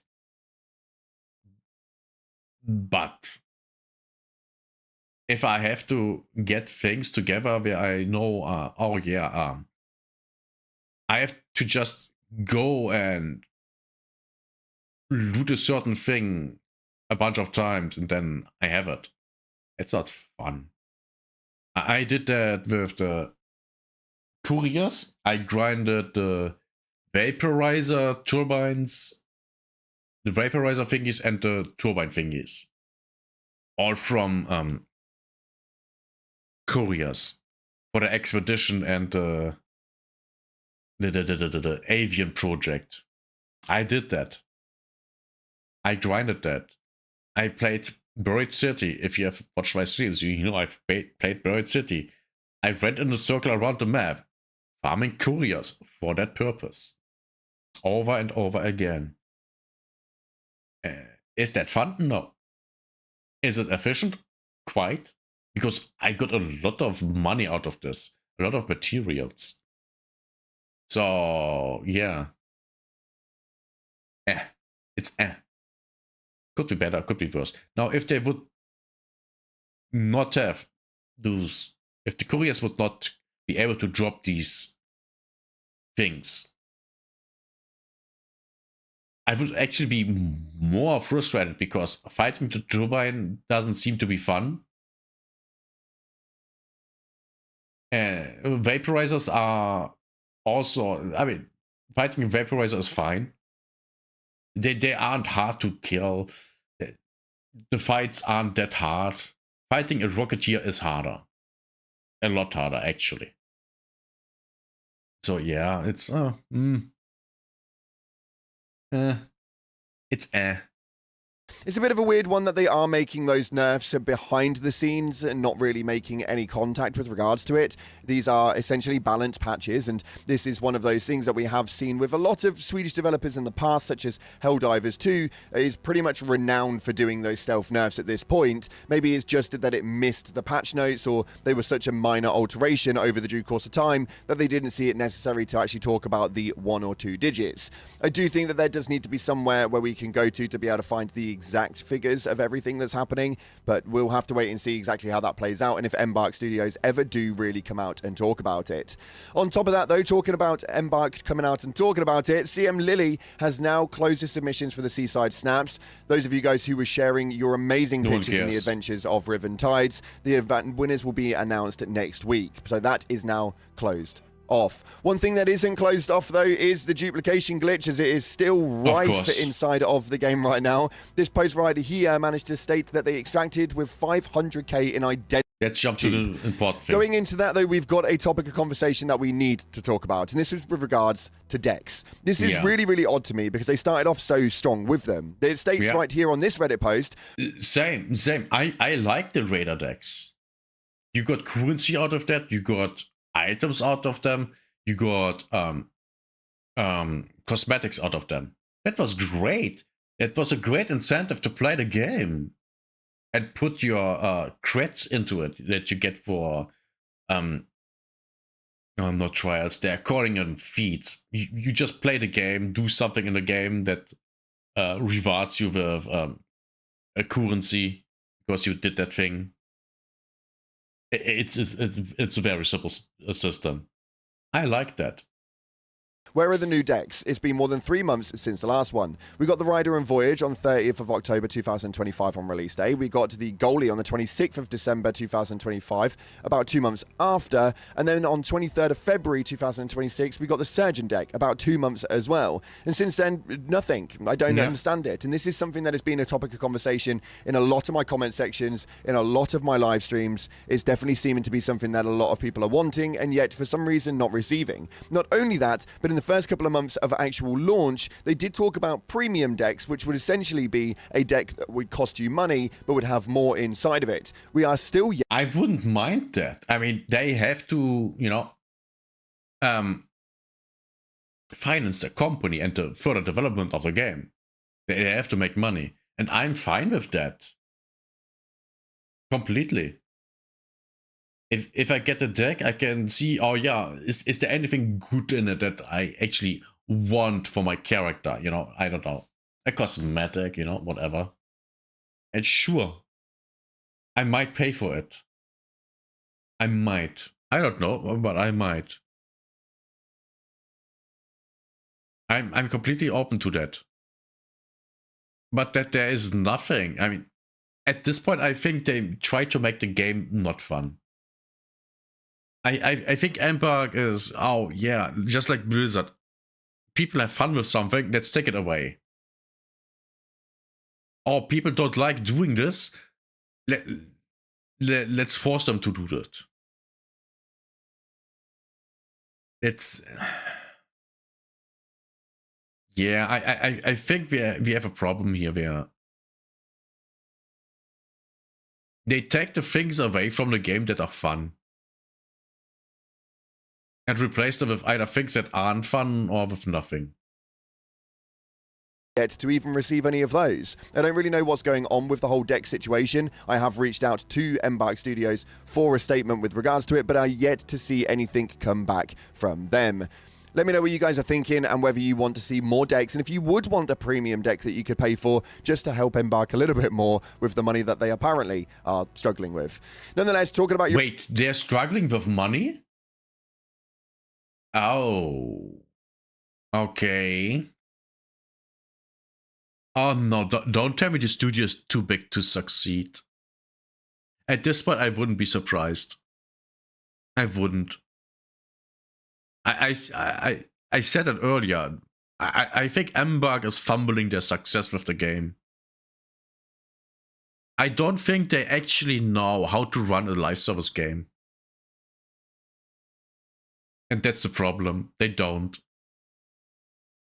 If they knew, they would have never even considered small updates every month. They would have never considered that. They would have gone the same road grinding Gear Games went. And I've said that earlier too, in previous videos and on streams. Large content updates every couple of months. Those bring people back. They play until they have done everything or got bored, and then they leave. And then they come back for the next update. Don't focus on, oh yeah, people have to log on to the game every day. Because that's just burning people out, and people hate that shit. People hate that shit. It's very simple. Your opinions, we've got to take a look at your top comment from the previous video where we went in and did a video which was a little bit different actually. It was a PvP experience inside of Ark Raiders, which we went in for a PvE game where our matchmaking has been PvE for months, and it just seemed to be PvP encounter after PvP encounter. It was very, very strange, but it was a very fun video indeed, as I genuinely did enjoy every second of it, which is extremely telling. Nonetheless, this first comment right here coming from Thomas Fagan states that my lobbies since the update have been really active. Definitely a lot more PvP people in there, and I do think that they have kind of shifted them around and tried to convert it somewhat, almost trying to blend the matchmaking systems together but not do it so heavily, if that makes any sense at all. There is definitely a bit of a medium there where you can potentially get a PvP encounter but not so much in the stronger levels. This next one right here coming from Mike Young states, I did get shot for the first time after the new matchmaking. A-hole shot me in the back while I was fighting the new turbine. Buried city is rat infested. And again, this does seem to be quite a... I also had the rat problem in Bird City. One guy tried to rat me and I, finished him off. I mean, someone with a free loadout against someone with medium shield and a patina. Head-on fight. Of course I win. And yes, that's going to be in a video. If you're seeing this, the video should be already out. A problem if you do watch that video that we uploaded late last night. Again, so much fun in that video. I genuinely really enjoyed it. But in that video, we did obviously was stood at extract trying to take out a bombardier, and we got ratted by people on top of a roof. It is a very, very frustrating one. It just seems to be something that is happening more often than not. And for some reason, after somebody who just generally does PvE, and I don't generally PvP, but since the new matchmaking update, I do shoot back. If I get hit by a bullet, then I will fire back. And it's something that has been pretty much ingrained in me since the new patch update, and that has generally caused for a lot more PvP encounters. I don't know if their matchmaking system is kind of right just yet with regards to that, but we'll have to wait and see exactly how it goes. And this final one right here coming from Seven states, I'm telling you, something changed with this matchmaking. I've never shot or shot back, and I am still in absolute war zone solos. It's very... That makes no sense to me. Absolute no sense. Strange. It makes no sense to me at all. I'm only really seeing it in the trios. And but then again, I'm in friendly lobbies all the time. I don't know. I was in how many days of playing? I had one PvP encounter. One. And that's the one I just told you about. Everything, all the other raids were just fine. Which nothing happened. Sometimes in duos, but my solos are relatively friendly for the most part. I don't understand how it is that it's actually working, and maybe some people aren't quite telling the truth on whether they shoot at all, but it definitely seems that there is some weird shenanigans going on with the matchmaking. With that being said, that's unfortunately we've got time for today. We are live later on today with the new James Bond game, as we are trying to make a vow here on the channel where I will play, or at least stream, every new game that comes out this year. Let's see how it is that it goes. That's not possible. Because there are, last year, about, I think it was 43,000 or 42,000 games came out on Steam alone. So yeah, he won't be able to do that at all. And see how it does for the channel. If you haven't already, like, subscribe, and as always, I'll see you in the clouds. A video was good, but I think it's very obvious that there are problems, you know. There are problems with the game. And they aren't really addressed.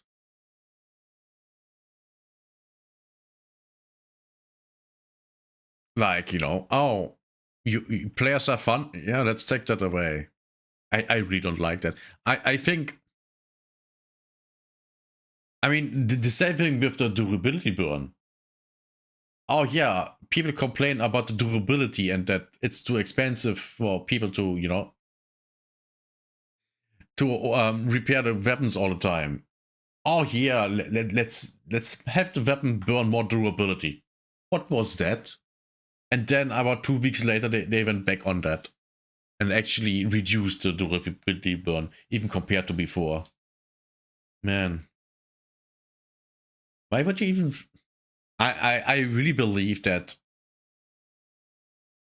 a lot of the developers at Embark don't play the game. Just like with Blizzard.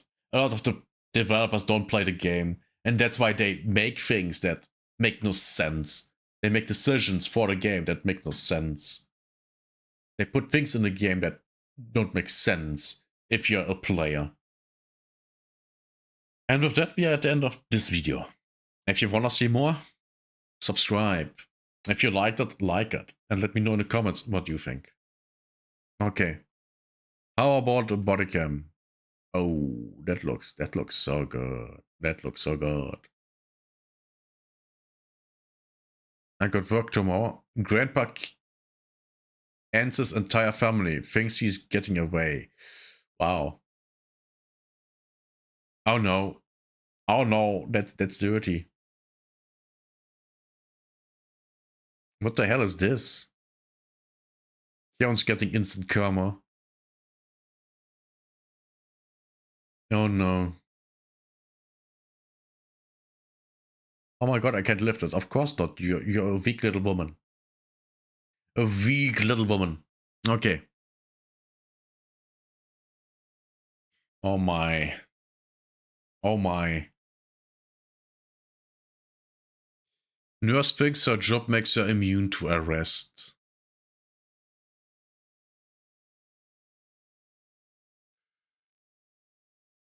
Oh boy.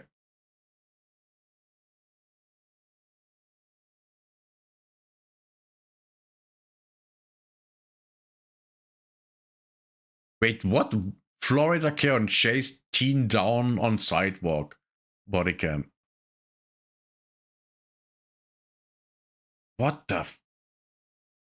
Okay, we take a look at the Karen. Even though we don't wanna take a look at Karens. Because, ew. Let's do this. Florida Karen. You think it's a smart idea to be driving up on a sidewalk doing 30 miles an hour, chasing a kid on a bike? Answer the question. Yep, we now have the footage in a shocking case. A Florida woman lands herself in hot water after she was caught on video chasing a teenager with her car. There's this lady trying to hit me. So we're getting a closer look at the serious scolding she got from deputies, and plus what the teen himself had to say when deputies went to get his side of the story. This is troublemaker, kid. Welcome to Sidebar, presented by Law and Crime. I'm Jesse Weber. Man, I hope I don't get a copyright strike for this. I hope I don't.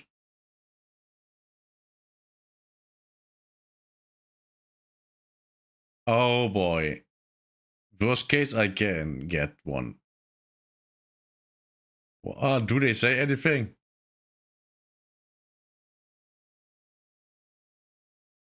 La la la la. Nope, nope, nope, not there.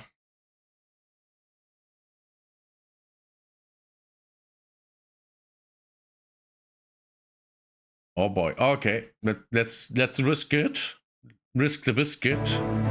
A quiet night in Palm Coast, Florida, quickly took a very strange and potentially dangerous turn. last summer. This is when a woman was accused of taking the law into her own hands and trying to chase down with her car a teenager on an e-bike. Reportedly, so she could scold him for going too fast. You may remember this story. We covered it here on Sidebar. We told you about it last June.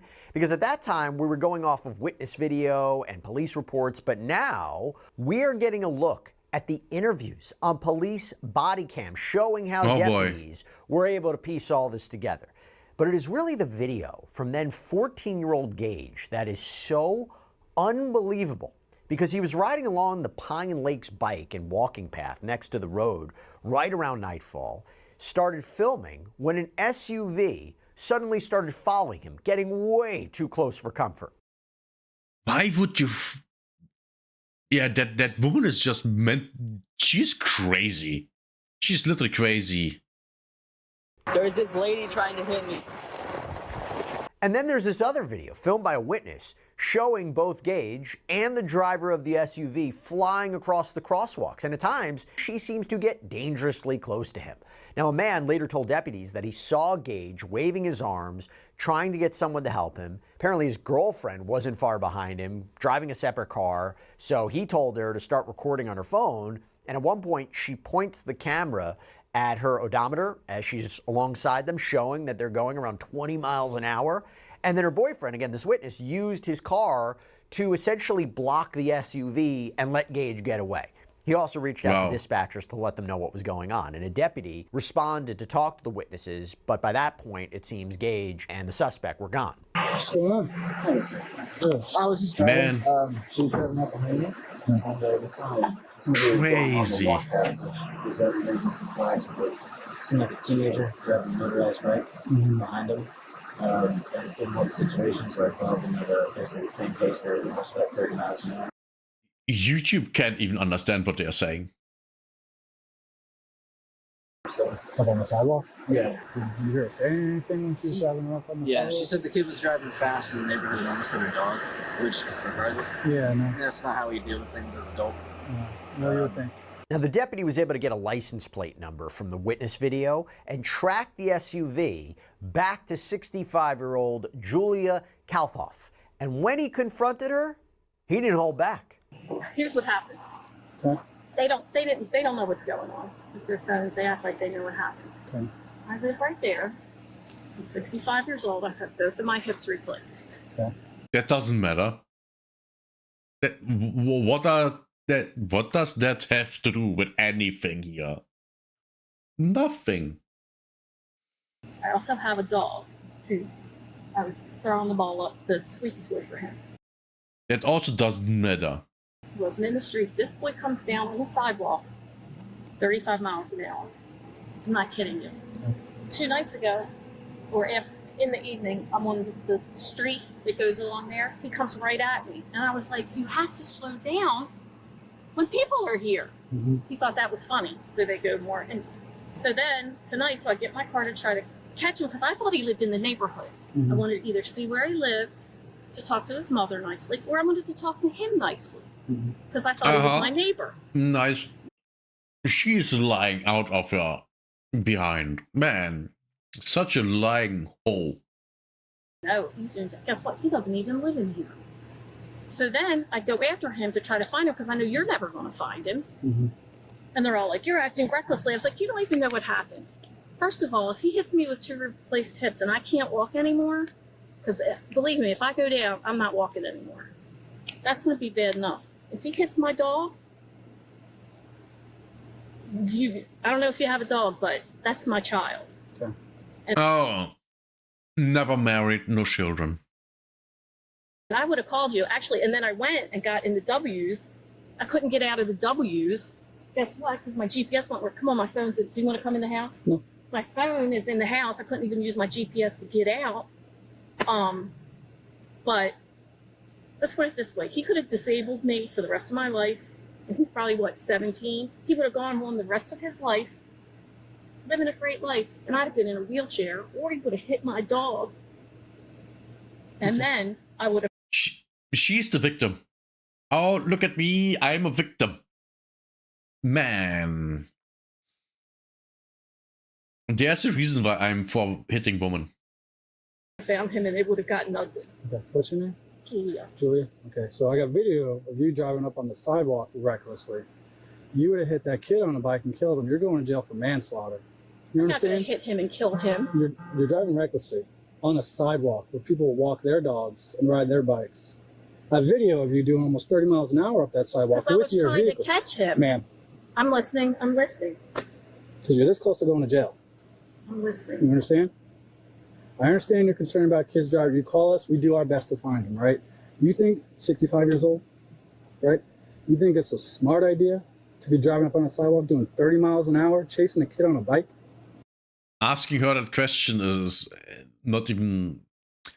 She very obviously is not smart. Or she wouldn't have done that. Answer the question. I don't consider that a sidewalk. What do you consider it? There's cars on there all the time. They're parked up on the grass so they can walk on the sidewalk. All right. You are doing, I got you for at least 3 minutes I will up on the sidewalk, driving recklessly over 30 miles an hour from what my reporting party told And me. you can see he was going faster than Do me. you still think you're correct? I tell you do it again, you are going to jail. We're taking I your will car. never do it again. That doesn't matter. You understand what I do your understand. actions? I do understand. I was very emotional. Okay, so maybe you think you collect yourself as a 65-year-old woman about what you were doing. You would hit anybody else on that sidewalk besides this kid if you I even caught could the see kid? there was no. I'm not disagreeing with you, but I You're could see there wrong was for nobody trying else.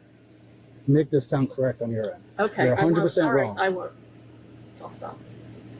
All right, you see something that you call us. You don't take it into your own hands. All right, you're right. God forbid you hit somebody. I promise you I'll do everything in my power to make sure you go to jail. You're right. Take your car, and what else I could do for you. All right. I find out you're doing it again, chasing this kid even on the road. Oh God, no. This was But it was a great idea to follow him on the sidewalk and chase him. no. Like I said, It was I like. hear what you said. I know. You're not. I want you to listen. I'm listening. This kid does it again. You chase him in your car again, we'll get you for aggravated assault. Of course, I'm not going to. But you did it. I know. And you were willing to chase this kid as far as it could go until this other car, this person that called us, stopped you.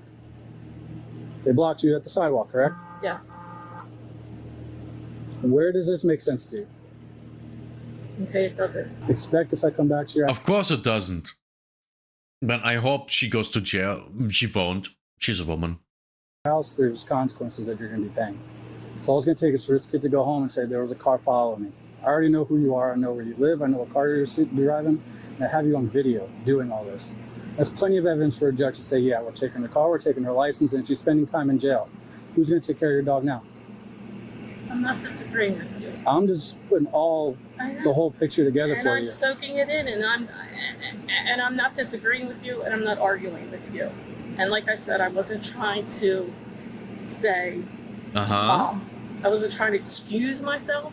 I was. Yes, she did. At the beginning, she made it. Remember when she was talking about, oh, what if he hit me? Oh, I have 2 replaced hips. Oh, my dog. Yeah, sure, woman, sure. Just trying. I wasn't trying to say it was right. I was explaining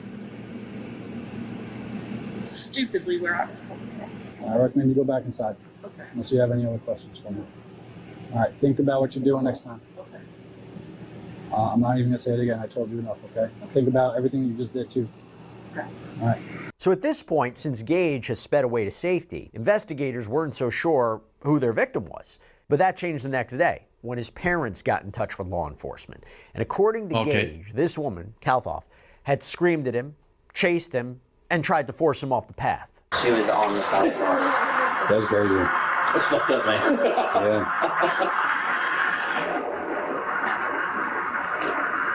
You don't look back. That's the only times you look back. Yeah. Okay. Does he say anything at the end? No, he finally puts the phone in his pocket.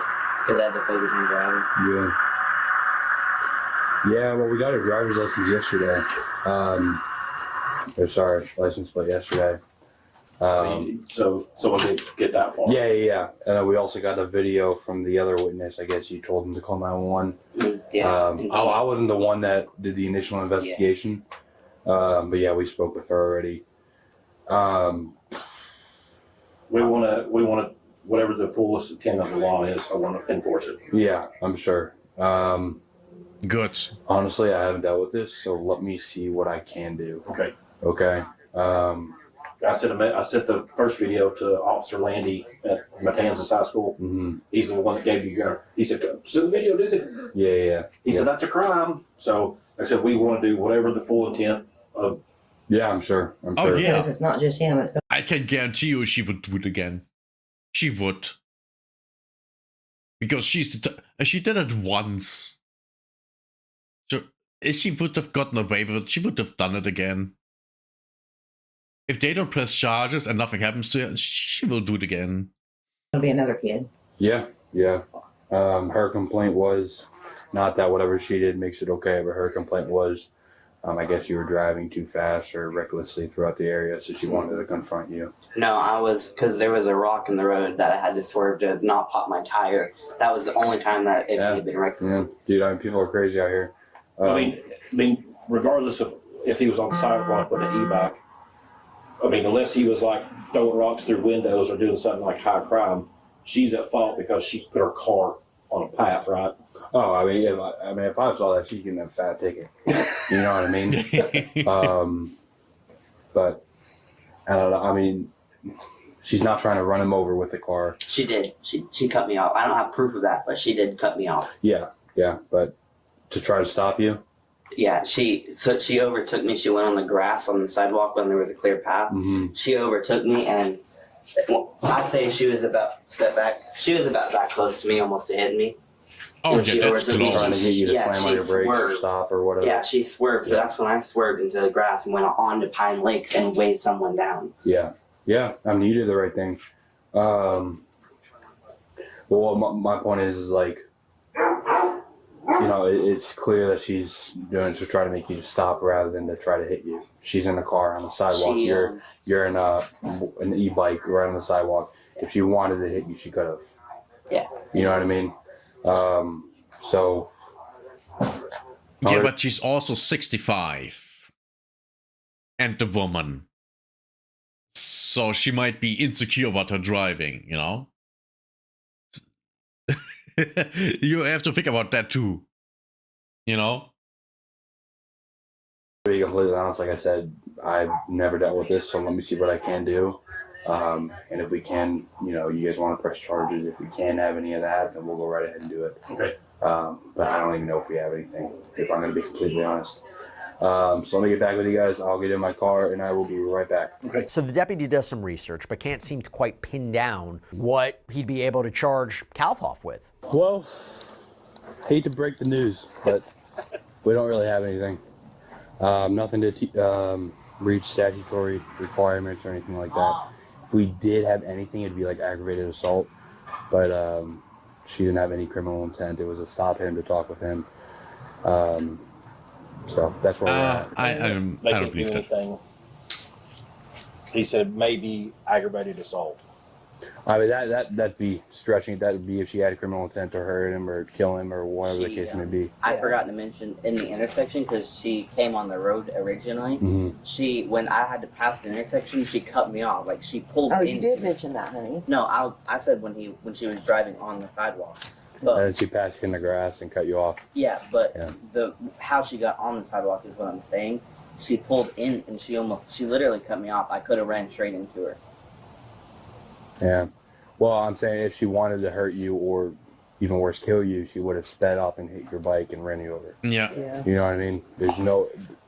If we try putting up for anything, their defense attorney could handle it in a heartbeat because there's no 100% proof. You know what I mean? So. Sorry to break the news, but it just sucks because in a blink of an eye that could have turned real bad. With all these kids getting killed on Real bad. things. Yeah. And then she'd be in prison. You know what I mean? Yeah. She is getting away with it. Now, there's quite some time left. Maybe she's telling on herself. I don't know. If it did follow through and something bad happened, she's driving on a freaking sidewalk. You know what I mean? She put herself in that scenario. So I'm just worried if obviously she doesn't have a problem doing it. So, yeah. I mean, not that this is going to do anything, but a deputy yelled at her yesterday. But Gage's parents aren't giving up. They want to press charges, so they speak with another deputy a day later. So who did you guys speak to? Was it yesterday? Yeah, which makes sense. Louse. The thing is, they should have talked to a lawyer. I know that costs money, unlike talking to the cops, but yeah, they should have talked to a lawyer. Losi? Losi. Okay, what did he say? He said nothing. He said nothing can be done. He called his supervisor and he said it would be pushing it even if they like charge her with assault or anything. Yeah, so for something like criminal like that, there has to be intent. And I looked, they already interviewed her, and she said she was just trying to get your attention. But here's the problem. She put my child in danger. I understand that. So, whatever it is, I don't care if we're stretching it to the max, I'm pressing charges. Okay. Let me, I mean, you got child endangerment, intent to kidnap, because I don't know her intent. Yeah. Well, I mean, you can't attempt to kidnap, but... Dude, I got video of someone chasing on the sidewalk at 20. I understand. It's definitely, something concerned. Let me call my supervisor and see what he has to say about it. Is that on the prepared live, the video? Okay, perfect. All right, just give me 1 second. And I need a report, because if this doesn't go anywhere, I'm legaling up and I'm going balls to the wall. Okay. Against everybody. Mm-hmm. So I want charges pressed. I want a police report done. Okay. With her info, her license, everything. All right, just give me 1 second, sir. But what I'm gonna do, I'm gonna do all the paperwork. Yeah, that's exactly how you go with this. Exactly, that's how you do it. Oh boy, she's going to be in trouble. And the thing is, even if legally nothing is coming out of that, they can go for, oh yeah, I don't know, something civil, And if that goes then into court and you have a jury, if the jury sees the video, oh yeah, they are siding with them, most likely. Like I normally would, I'm going to do the case report, and then it's going to go up to detectives, and then they'll take it from there. Okay. Like I said, this is all going up the chain of command, so they're all aware of the incident. A case report should have been done yesterday. I'm not sure why. I can't speak on the other deputies. And then, do you have the video by chance? Because it's not showing. It's not. I know up on that's there. what Lau said yesterday. It was like it was delayed or something. It was like loaded. It's like keeps on loading. Okay. What's your cell phone? When he did stop, she's doing this to get him over there. Yeah. And she wanted him. So she swerved, like she overtook me. She went on the grass and overtook me, almost hitting me. Mm-hmm. I swerved over onto Pine Lakes, waving someone down, and she got out of her car and told me to come to her. I'm like, no. Okay. You just tried to hit me. Yeah. So that way it's all like documented. Obviously it's going to be in the case report too, but that way future reference when I'm doing my report that I can include it in as detailed as possible. And when I get all this, do I upload it or drop it off? No, this is all going to be done right now. You can take your time on it. Yeah, like no rush. And apparently the deputies will actually come out to this house a third time, but this time a sergeant is there. So, just want to give you a heads up as to what can occur right now. Is we're going to go make contact with the female. She's going to get issued a citation for the reckless driving. She's going to get told that charges are being forwarded to the state on the reckless driving. If the state can come up with some other charges, the state will be able to file those charges. Add on to those. That's what I want. I want to push it to the far max. And I don't blame you. I would too as a parent. So I mean, I get it. But at this current juncture, from the elements in the video that I'm as a parent, would you want a person like that being outside there, having gotten away with that once before? No, you don't. seeing. That's the most I got right now. Okay. All right. But I wanted to at least come here, talk to you, see if you guys have any questions, and just let you know what we're doing. We need to make awareness of this. Mm-hmm. You've seen it. Kids are getting hit or dying. Especially on these e-bikes right now. Policy needs to be put in place. Some kind. Legislation, we need to change the law in the city. Because these kids, and mine's no saint by any means, but these kids are getting a little too much, and then the drivers are taking the law into their own hands. Yep. I agree. Because you see stuff that's not reported. He's right. Absolutely. He's right. And that's what I fear for him is this could have been so much worse. Yep. Now that same day, 2 deputies go to Julia. Oh yeah, the thing is, what if something is on the way and he crashes?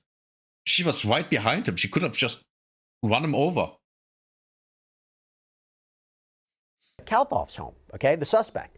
And they let her explain herself again. Came outside and he like whooshed past me on the sidewalk like 35 miles an hour. So I was getting ready to go to Publix. And he went that way, so I went this way so I could, and I rolled down the window. It's going like this. The question would be, does the electric, I guess it was a bicycle or something like that, even go that fast? Because I was going to try to talk to him, you know, and say, dude, you know, don't do that. You know, you're going to hurt somebody, especially me. I have 2 replaced hips. If you hit me, I'll be in a wheelchair, and you'll just go about your business, you know. What, on the e-bike, if he hits you? Yeah. While you're walking your dog or in the car? Well, I'm on my sidewalk. Oh, okay. But so let's just get to the point where you were following him. I was following him, and because I wanted to see where he lived. Okay. And but he didn't stop, and then these 2 people are like yelling stuff at me. I'm like, you don't know what happened. Yeah. So we saw the video. It shows you driving on the sidewalk. Why'd you do that? Well, that was stupid. Unfortunately, I didn't really think of it as a sidewalk. Which is retarded. I mean, what do you mean I didn't think about it as the sidewalk? What the? I mean, that doesn't even make sense. How is that possible? She was angry there. She just was angry and didn't care because she was angry. Well, I'm not saying I'm not. The road and then. I'm not saying I'm not stupid. I just got here from I'm not saying you're stupid either. But like sidewalks to me are white sidewalks, and I see cars on them. But all I'm going to tell you is it was stupid and ridiculous. Did she just say sidewalks are white?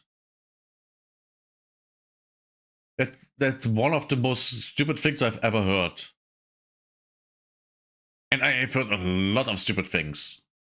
That's all I can say. It was just freaking ridiculous that I did that.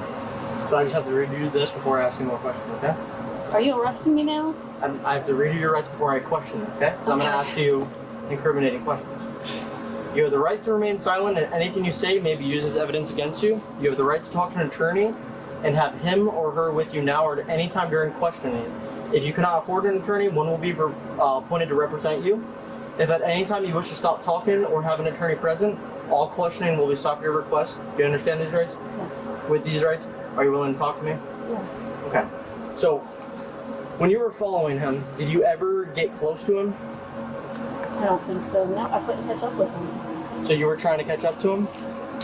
Enough that I could talk to him, yeah. I could tell him what I was So if he's speeding away.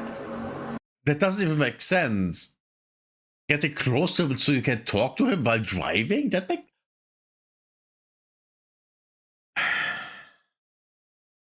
Man, I think Saudi Arabia made the mistake allowing women to drive.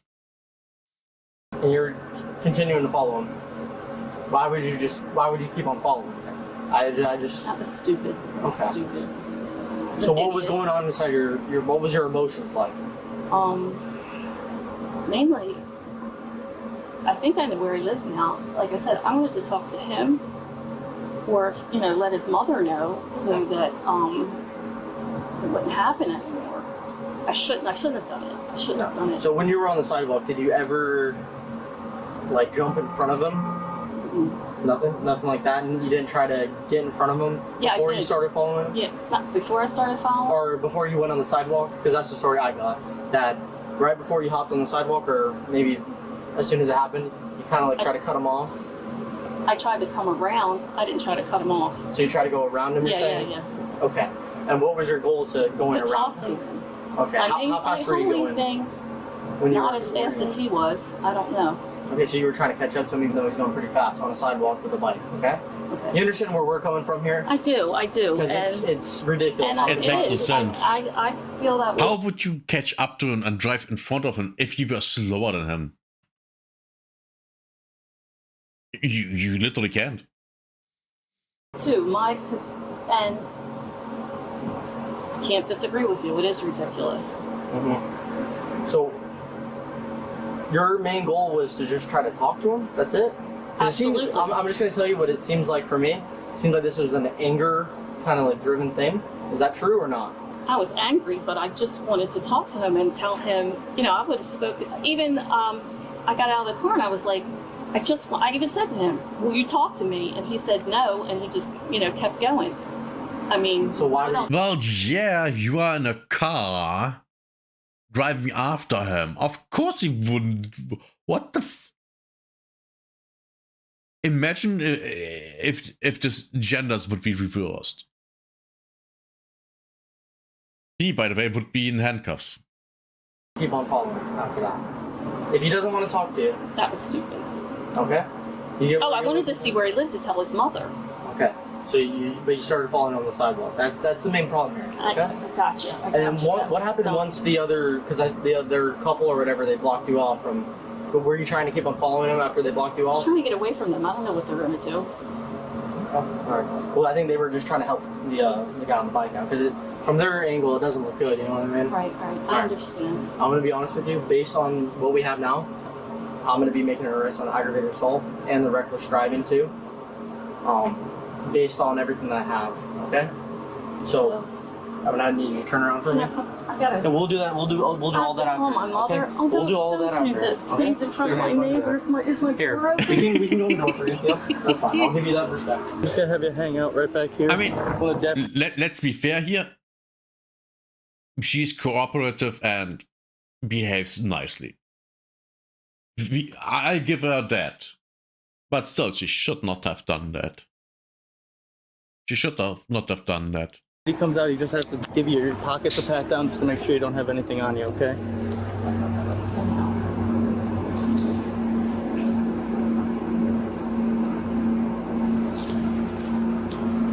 How did you find the boy?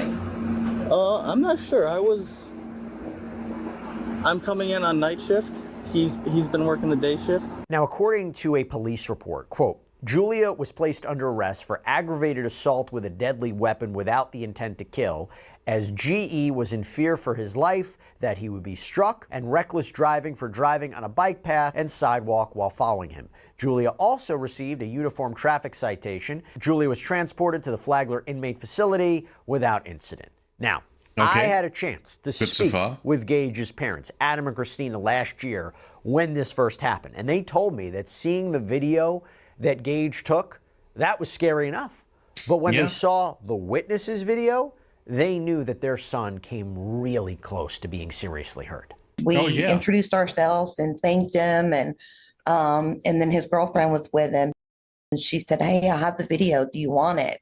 She said, I uploaded it to the police department. And I was like, yes, please. And she showed us the video, and that video, my heart sank. Yeah, did you see that? How close she came? I mean, sure, there seems to be a curve, right? But still, she's close. Gage's was pretty intense, but looking at Brittany's video just really put it all together. It was like, oh, holy cow. And then the more you watch it, your heart just sinks, because not once, but twice, she came pretty close to hitting him. What happens? January this year, Julia Kalthoff entered a no contest plea to both charges, and according to Flagler County court records, she was sentenced to 3 years of probation. She also had to spend 10 days in jail with credit for 2 days. That's all we have for you right now here on Sidebar, everybody. Thank you so much for joining us. And as always, please subscribe on YouTube, Apple Podcasts, Spotify, wherever you should get your podcasts. You can also check us out on NBC's Peacock as well. If you want to follow me, X, Instagram, my News Nation show, Jesse Weber Live, on Monday Peacock? through Friday, Oh, God. 11 p.m. Eastern. I'll see you next time, everybody. I think I will get a copyright strike here. I wouldn't be surprised at all at this point. But so far, I'm not. So far, I'm not. We will see. I guess after I end the stream, which is very, very soon. Actually, we are doing it right now. Ow. So, yeah. Today was a yapping session. Tomorrow, very, very late, I will play some Arc Raiders, because on the weekend I will not. That's when I'm gonna play Path of Exile the entire time. And we'll have a lot of fun, hopefully. And if you wanna join in on that, that would be actually, when is it? Let's take a look. In 2 days and about 7 hours.